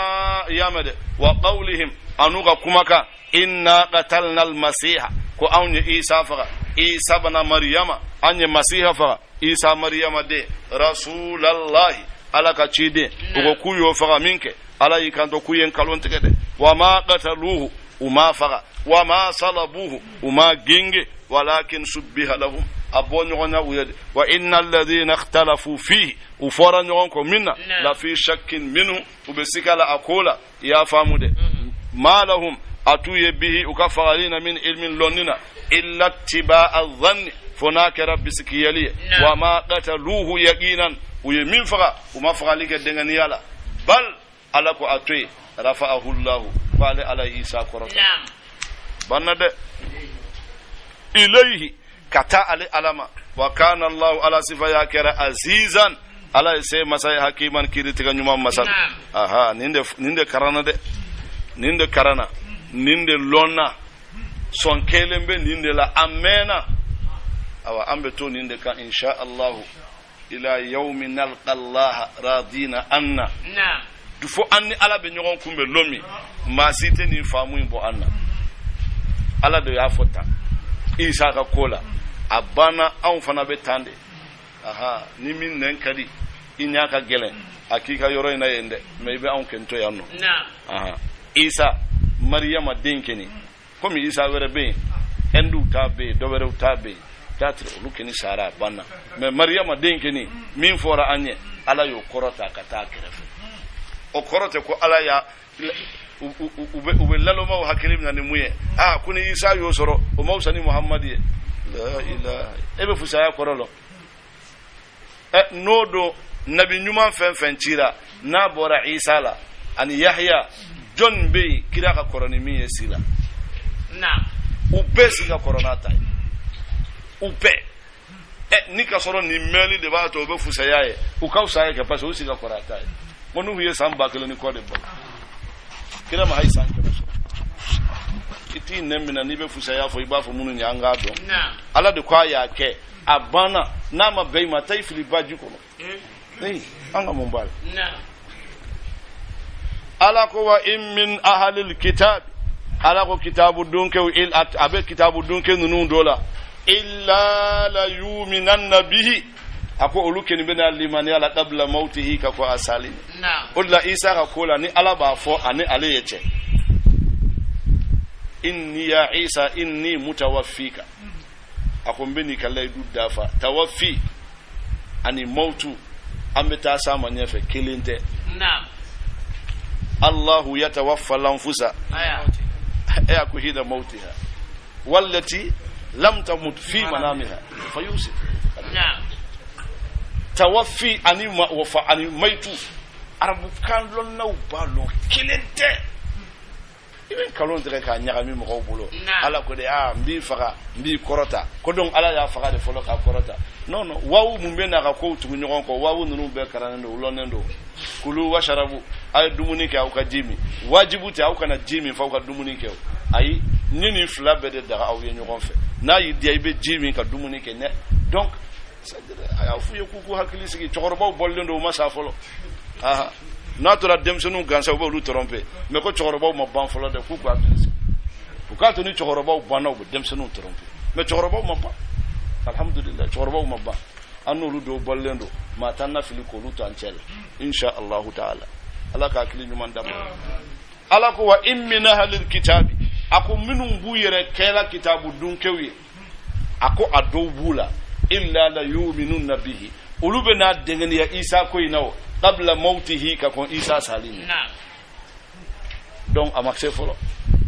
kato ala ko minum murtira ni ya ala ko ahlul kitabi o ye minum murtira Isa ko utara bolo wereka o minum bende aku beti ban fula do kana limane ya yani Isa kasa cela veut dire abena udo soro ginya kono ka dalu jouka ube limane ya Isa be soro kasa ama sa folo fa na idia odo na media abana ninde sababa e ambe ninde kande wa yawmal qiyamati yakunu alaihim shahidan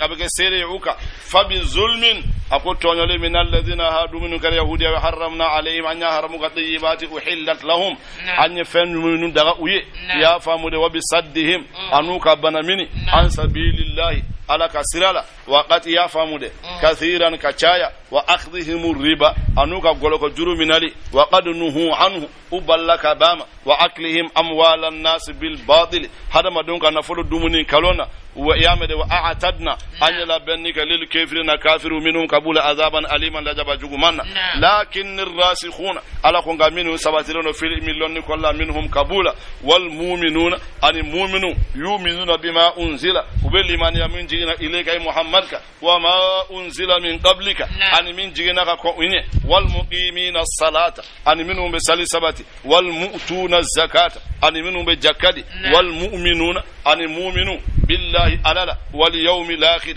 adilaha radu ulaika ulukeni sanutihim amena dilikum ajran aziman sarabala inna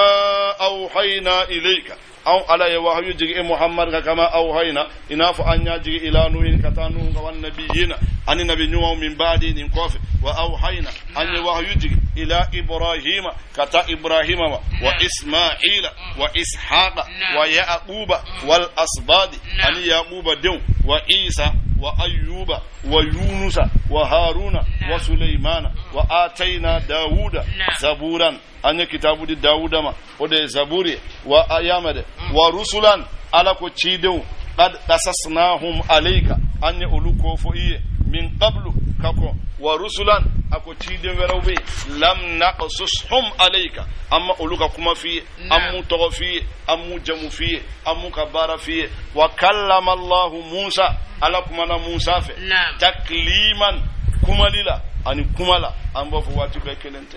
rusulan ako nunu ye cidew de mubashirina ayula ni sodiya wa munzirina ubelan sodiyalike wa munzirina ubela sonsiranike li yalla yakuna linnasi akana ke hadama dewnya hujjatun dallu ala allah ala fi ukana hujjasoro ala fi no kuba fo alay ko antun ta kalama ba'da rusuli cidew kof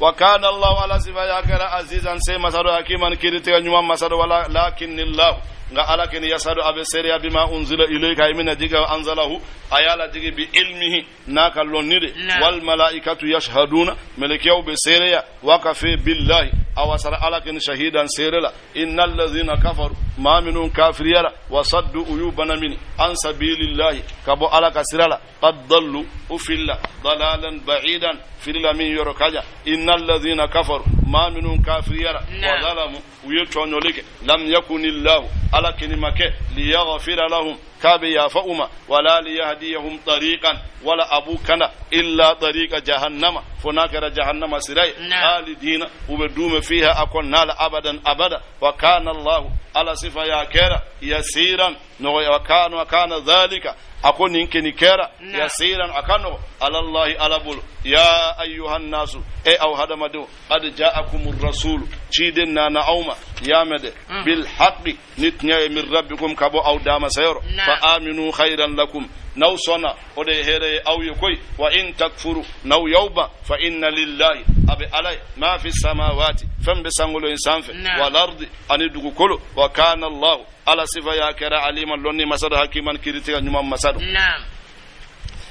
ala ko ya ahlal kitabi la taghlu aw kitabu dunga aw kana dansawoga fi dinikum aw dinina wala taqulu aw kanafo al yama ala allah alaka illa al haqq funakarat nyay innamal masih aw kado masih isa ibn maryama isa maryama din ala baba ka batu ko ka faraga fawkalo munu berebe na kuye isa yo olute rasulullahi alaka cidendo wa kalimatuhu anaga kumaka alqiha ay kumaka min kiru ila maryama kata amba maryama wa ruhun minhu ani alaka nindo min nabora ala yoro ya famude wa ruhun minhu fa aminu ay liman ya billahi alala wa rusuli anaka ciba wala taqulu aw kanafo thalathatun ko alay sabay alay isa ya alay abay alay yamede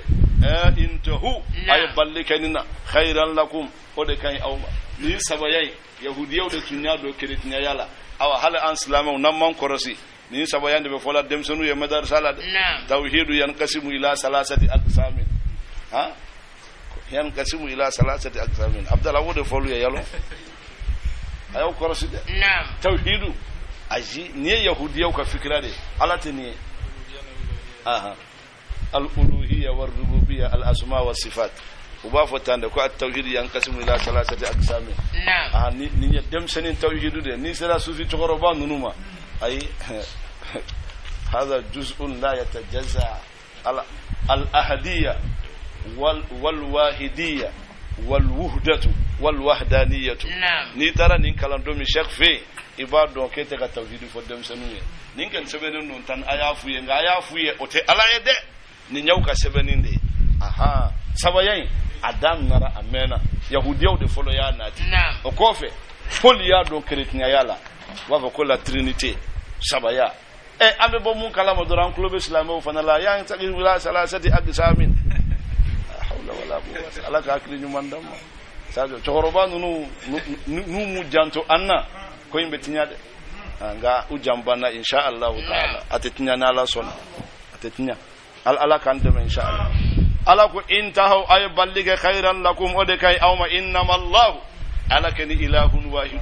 ala yakilendro ay klawron nun toy ya famude subhanahu sen yabaye an yakuna lahu waladun ka fo denga kay lahu ma fi samawati wa ma fi al-ardi sangulon dugu kolo abeti yabe alebul wakafe billahi awasara ala wakilan digi sembe masa lan yastankiha al-masih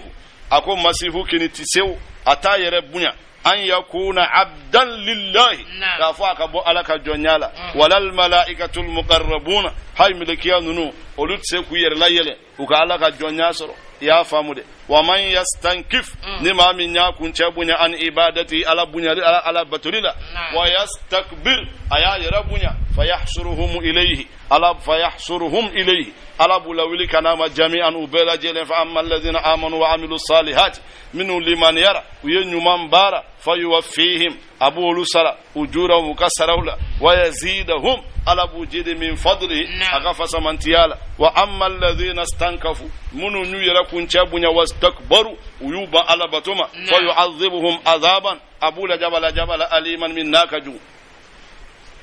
ولا يجدون تسرلك لهم قبل من دون الله فمن عليه وليا قرسل بغا ولا نصيرا ولا دمنيو يا ايها الناس alako aw hadama de qad ja'akum anana aw burhanun dallu jeli min rabbikum kabo aw dama sayor wa anzalna anyala jigi ilaykum kata'awma nuran gafe noro mubinan minna bangalenu fa amma alladhina amanu alako maminu liman rabbillahi alala wa atasamu bihi wa alamina wajru min alala fasayudkhiluhum abula don fi rahmatin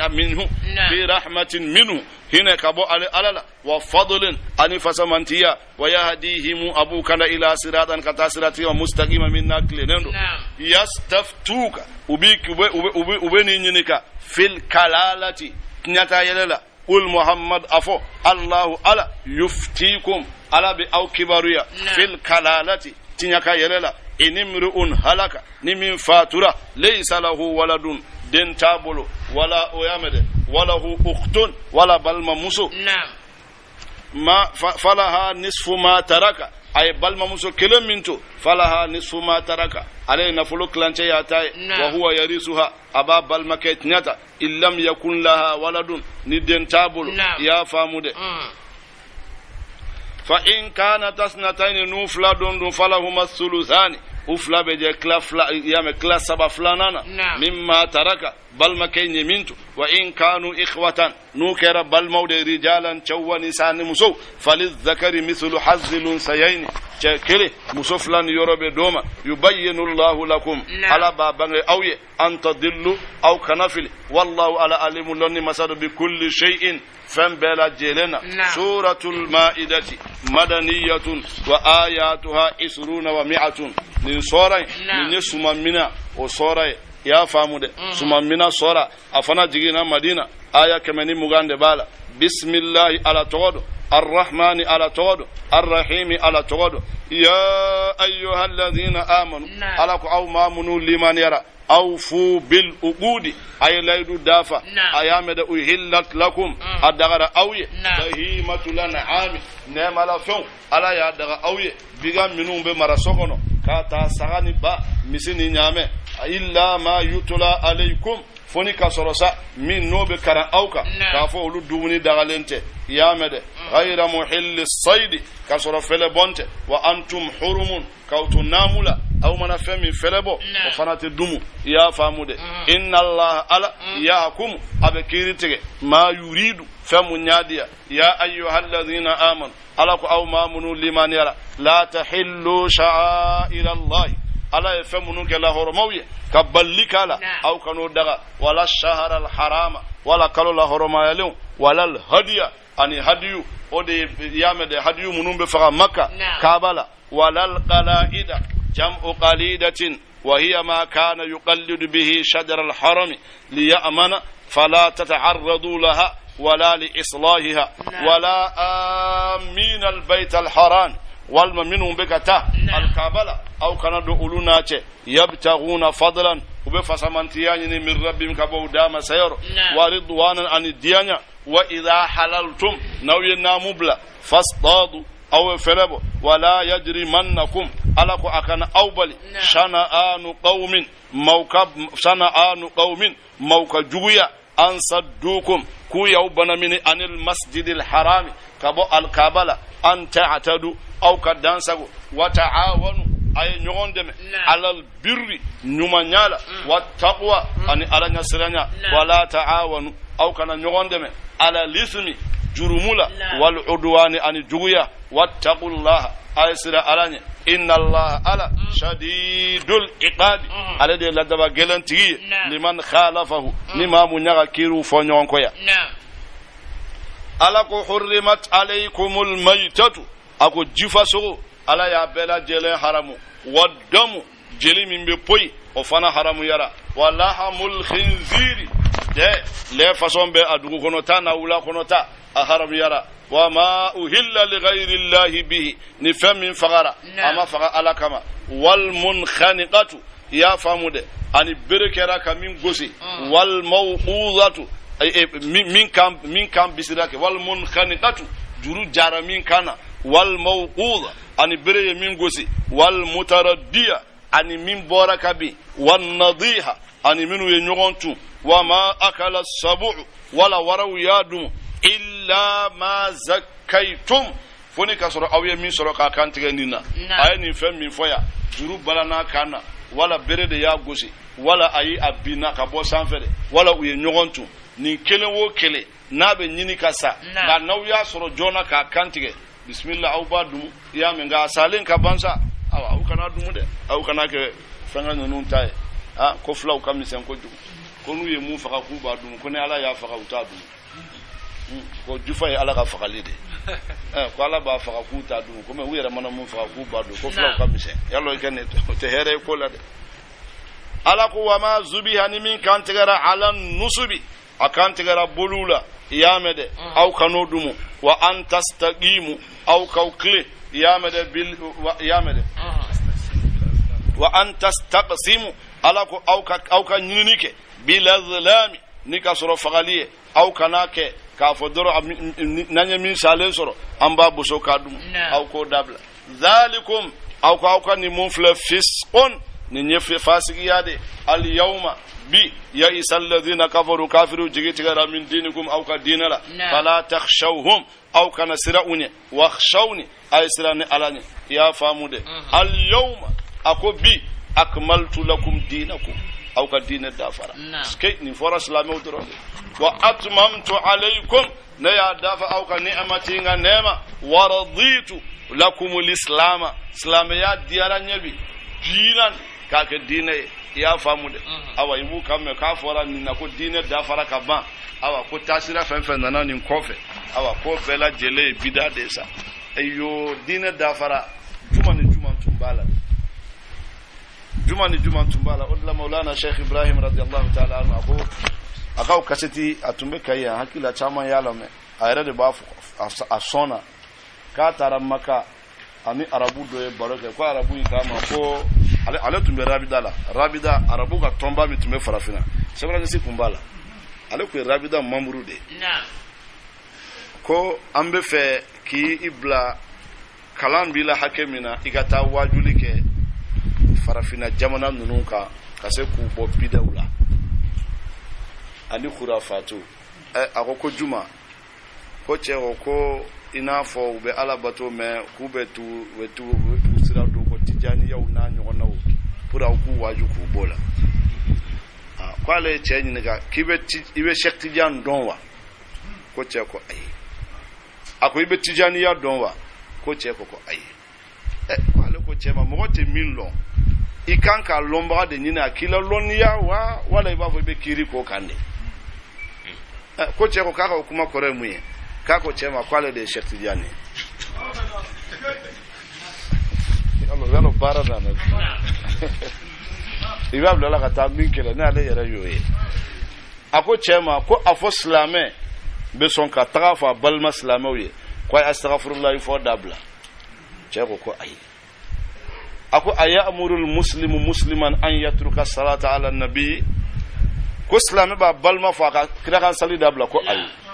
ko islame ba balma yamira ka la ilaha illallah dabla ko cheko ko ayi ko arabu kema ko dowre kente Tijani la nini sabate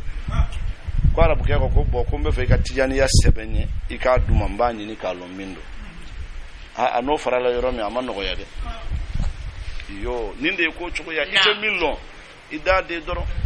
ninte kuraye Tijani ya te fen kuraye islam yala ni fen ba kono ni mbede tumbe aya imbe jigindomi wal mashek Tijani to min fora ode madiya yewa ibise ko fana fanyi ni yo fanya ambi jabi mi na ambo fana lo suno Sheikh Tidiane to te wirdi alaw ay ato tala ajamu tala akasifa ya tala kuma kan saba min bala ni ndorondo ni ko islame kan ni dabla mala bena juma minade ala ka akli nyuma ndama waraditu lakum alislam dinan faman durra nima min diguna fi makhmasatin kasro kongo de batila ghayra mutajanifin atigite ma jengalenye li ismin jurumula fa inna allah ala غفور يا فما صد رحيم هنا مسد يسألونك محمد ابنينك صلى الله عليه وآله وسلم ماذا أحل لهم وعلى من دغوي قل محمد أفوي أحل لكم الطيبات على فنجمون دغوي وما علمتم من الجوارح أنه يوكبغون للونيا من مكلبين ولا لونيا لي تعلمونهن أو بلا لونيا مما علمكم الله على يولا لونيا منا فلبو بيون سغني ولو أو بلا لونيا فكلوا أو كدمونيك مما أمسكنا عليكم ويفهم من كان دوما أو بو بلاكتا تمامي أو بافو بسم الله hus umanata nuye mu'mina ubenzanai wazkuru smallahi alayhi ay ala kofa ala wattaqullaha isra ala inna allaha ala sari'ul hisabi agakiri katiri al yawm ala ko bi uhilla lakum at-tayyibat ala dagalike awye ko minun kai wada'amul ladhina mawkadumuni utul kitaba gafe dira munuma hillun lakum adagara awye wada'amukum awkadumuni hillun lahum adagara awye wal muhsanatu musaw furukelaw minal mu'minati mu'minu musawla wal muhsanatu ani musufuru taw minal ladhina utul kitaba kitabu dunkewla min qablikum ka ko awnya إذا آتيتموهن نو يا دوم أجورهن وكفروا نفلو محسنين وفروا كيلو غير مسافهين كسر يامد وكسر كلنا كيلوت ولا متخذي أخدان كسر من للا جنا يا جرلا ومن يكفر بالإيمان نما من بنا الإيمان يالا فقد حبط عمله أكبر فردلا وهو وديامد أتجي في الآخرة لاهرة من الخاسرين ما فردلون يا أيها الذين آمنوا على قوم آمنوا لمن إذا قمتم إلى الصلاة نوي لكو بتاسلا فاغسلوا أيكوليك وجوهكم أو نادال وأيديكم أنو بلولا وامسحوا أو كمسحلك برؤوسكم أو كنغلولا وأرجلكم أن أوسي ويامد وأرجلكم أن أوسنا إلى الكعبين فكاسي سنكرونيما يا فامودي ألاكو وإن كنتم نوكيرا جنوبا كافو نغد بأولا فالطهروا أيو سنيا وإن كنتم مرضي نوبنا بغطور أو على سفر ولا تغمل أو جاء أحد منكم ولا أنا أولا كلمة من الغائد بنانكو تغالا أو لامستم النساء ولا أوني مسو سيرا نغم فلم تجدوا ماء أو مجيسر فتيمموا أي تامميك سعيدا دغوكولا طيبا من ناكي فامسحوا أو كمسحلك بوجوهكم أو نادال وأيديكم أنو بلولا منه كبدو كل غسل لا يا فامود ما يريد الله ليجعل عليكم من حرج على تفقا جليس اوما ولكن يريد اياكن ليطهركم ابي اوسنيا وليتم نعمته عليكم اباك نعمه دافع اوك ولا لكم ادور او تشكرون او بنعمه ولا نيماندو واذكروا نعمه الله اي علىك نعمه كوفو عليكم اوك وميثاق وناك ليل الذي واثقكم به اي من تاني او اذ قلتم تمام او سمعنا ان يام واطعنا ان يبتلك واتقوا الله ايسر علاني ان الله على عليم لن مسل بذات الصدور فمن بدسكون كنال على با كلام يا ايها الذين امنوا علىك او مامنوا لمن يرى كونوا قوامين أي كما يمين جل لله على يشهداء السير بالقسط لا دريالا ولا يجرمنكم أكن أوبلي شنآن قوم موقفون أن لا تعدلوا كاف أوت لا دريا اعدلوا أي لا دريا هو أقرب للتقوى ودكاي على نسرانيالا واتقوا الله أي سر علاني إن الله على خبير كبر لمسد بما تعملون أو بغفر منهم بارا وعد الله الذين آمنوا على يلدوا تامغوا وعملوا الصالحات من ينمان بارا لهم مغفرة يافا وأجر عظيم سرابل بلبا والذين كفروا ما منهم كافر وكذبوا ويقولون تيالك بآياتنا أنا القرآن آيالا أولئك أقول لك أصحاب الجحيم أولئك جهنم دونكوي يا أيها الذين آمنوا اذكروا أيكو فولك نعمة الله على كنعمة عليكم أوك إذ هم قوم مغو حملا يامد إذ هم قوم مغو حملا تمامي أن يبصدوا وبسمالك أيديهم وبلوا إليكم كتأوما فكف على من لك أيديهم وبلوا أنكم كبو أوما واتقوا الله أيسر علاني وفليتوكل أكاد جيجي سمبي المؤمنون على الله عليك ولقد أخذ الله على من لك ميثاق بني إسرائيل كوكا لا يدولا وبعثنا أن يتشيلك منهم لا 12 نقيبا يامد ما سكندل تأنفلا وقال الله ألاكو إني معكم نني أو بنيوف لئن أقمتم الصلاة نو يسالي سبتي وآتيتم الزكاة أو يجكدي وآمنتم برسلي أو صنعا تشيدوني وعزرتموهم أو يوبوني وأقرضتم الله أو يجرون على قرضا حسنا جرنما لا أكفرن أمنا جي أنكم كابو أوما سيئات وغجومنا ولا أدخلنكم أم بولدو جنات تجري فلو من ببوري من تحت يقر الأنهار كونيو فمن كفر بعد ذلك نما من بنان كوف فقد دل سواء السبيل أتغي في الله سلاتك كلينما يا مد ألاكو فبما نقضهم ميثاقهم أكو غفوني لعنهم أن يدن وجعلنا قلوبهم أقاسية أن يقول يحرفون الكلمة وبكما كان يلما أما واضعه كبا يرلا ونسوا حظا أكون يرى مما ذكروا به واجران مني ولا تزال أتفرى تطلع أبي ينجي على خائنة جنف منهم كبولا إلا قليلا منهم فناكر الدوني فاعف عنهم يفوما واصفح ikano yadi inna Allah ala yuhibbul muhsinina abeno yadi bagawfe wa min alladhina qalu mu'minu inna nasari munu ko le nasarawde iyamede أخذنا منهم أن يمنع لكل ميثاقهم وكلايدول فنسوا حظنون مما ذكروا بواجران فهموني فأغرينا أن يتولك بينهم دون العداوة بغض والبغض أن يفنوا إلى يوم القيامة كتاسي جودهم وسوف ينبئهم الله على بنو كبار بما كانوا تنكر يصنعون وبقى فهم مبارا يا أهل الكتاب أي يهودي أو النصارى قد جاءكم رسولنا أن تشيدنا أوما يبين لكم أبابا أو يكسيرا تاما مما كنتم تخفون أو كم فهم من الكتاب غفلا ويعفو أو يعفى عن كثير تامما يعفى مده قد جاءكم من الله أننا كبو على يرو نور نور de wa kitabun ani qur'ana mubinun min abangalendo yahdi bihi abe kanali kenai mani taba ridwanahu ma min tura akadiya nyako subula salami siratiga la kisile wa yukhrijuhum abu labo min adh-dhulumati dimu ila an-nur kata norola wa yahdihim abu kana ila siratika kata siratiga la mustaqimin min naklin laqad kafara alladhina aquma banna ma minu banna alla qalu munko inna allaha kafu alakini huwal masihu alade masihu ibnu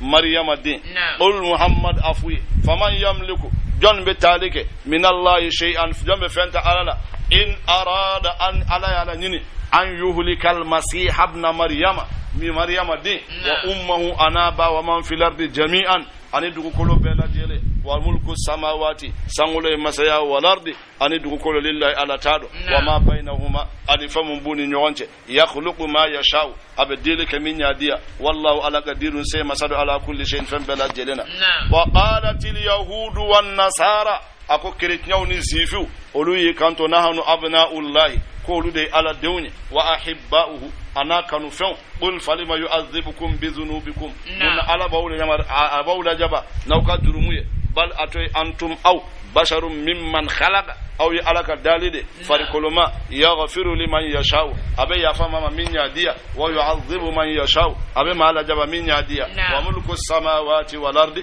sangulon dugu kolotigiya lillahi ala tado wa ma bainahuma anifam mbuni nyonche wal masiru ilayhi sigenyoro kata ali alama ya ahlal kitabi ala ko aw kitabu dungo qad ja'akum anana aw rasuluna an cidon yubayyinu lakum abanga ala fatratin min ar-rusul ciden ka wati yam watim ni ciden te yamade an taqulu aw kafu ma ja'ana mana am min bashirin bagalila wala nadhirin wala sonsiranina faqad ja'akum anana aw bashirun bagalikala wa nadhirun ani sonsilanikala wallahu ala qadirun say masadu ala kulli shay'in fam bala jelena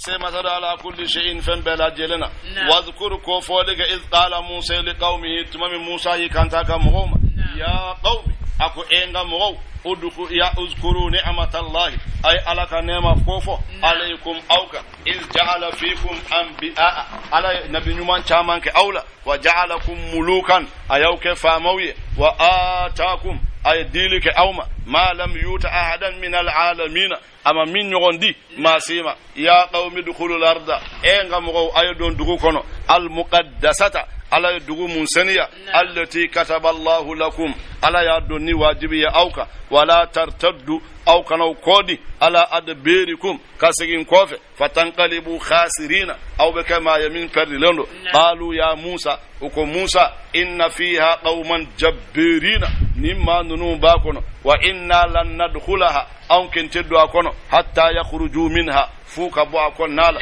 فإن يخرجوا منها نوبوردوا فإنا داخلون أو بسرقة صدق الله العظيم وعلى قدر بك فيه اللهم صل على سيدنا محمد وعلى قدر عنايتك به اللهم صل على سيدنا محمد وعلى آله أقى قدر ومقدار العظيم ربنا ظلمنا أنفسنا وإن لم تغفر لنا وترحمنا لنكونن من الخاسرين اللهم ربنا أنزل علينا مائدة من السماء تكون لنا عيدا لأولنا وآخرنا وآية منك وارزقنا وأنت خير الرازقين اللهم أنت أمرتنا بالدعاء فقل دعاءك كما أمرتنا فأجب دعاءنا كما وعدتنا إنك لا تخلف الميعاد اللهم أنت بأعواجنا عليم وعلى قضاء قدير فمن على بقضاء قدير يا ميسر كل أمر أسل فإن التيسير كل أسل لك يسير أمورنا برحمتك يا رحمن الراحمين بياك فاطمة وأبيها وبهل أباني وسير المستودع فيها صل سبحان ربك رب العزة ما يصفون السلام على المرسلين والحمد لله رب العالمين.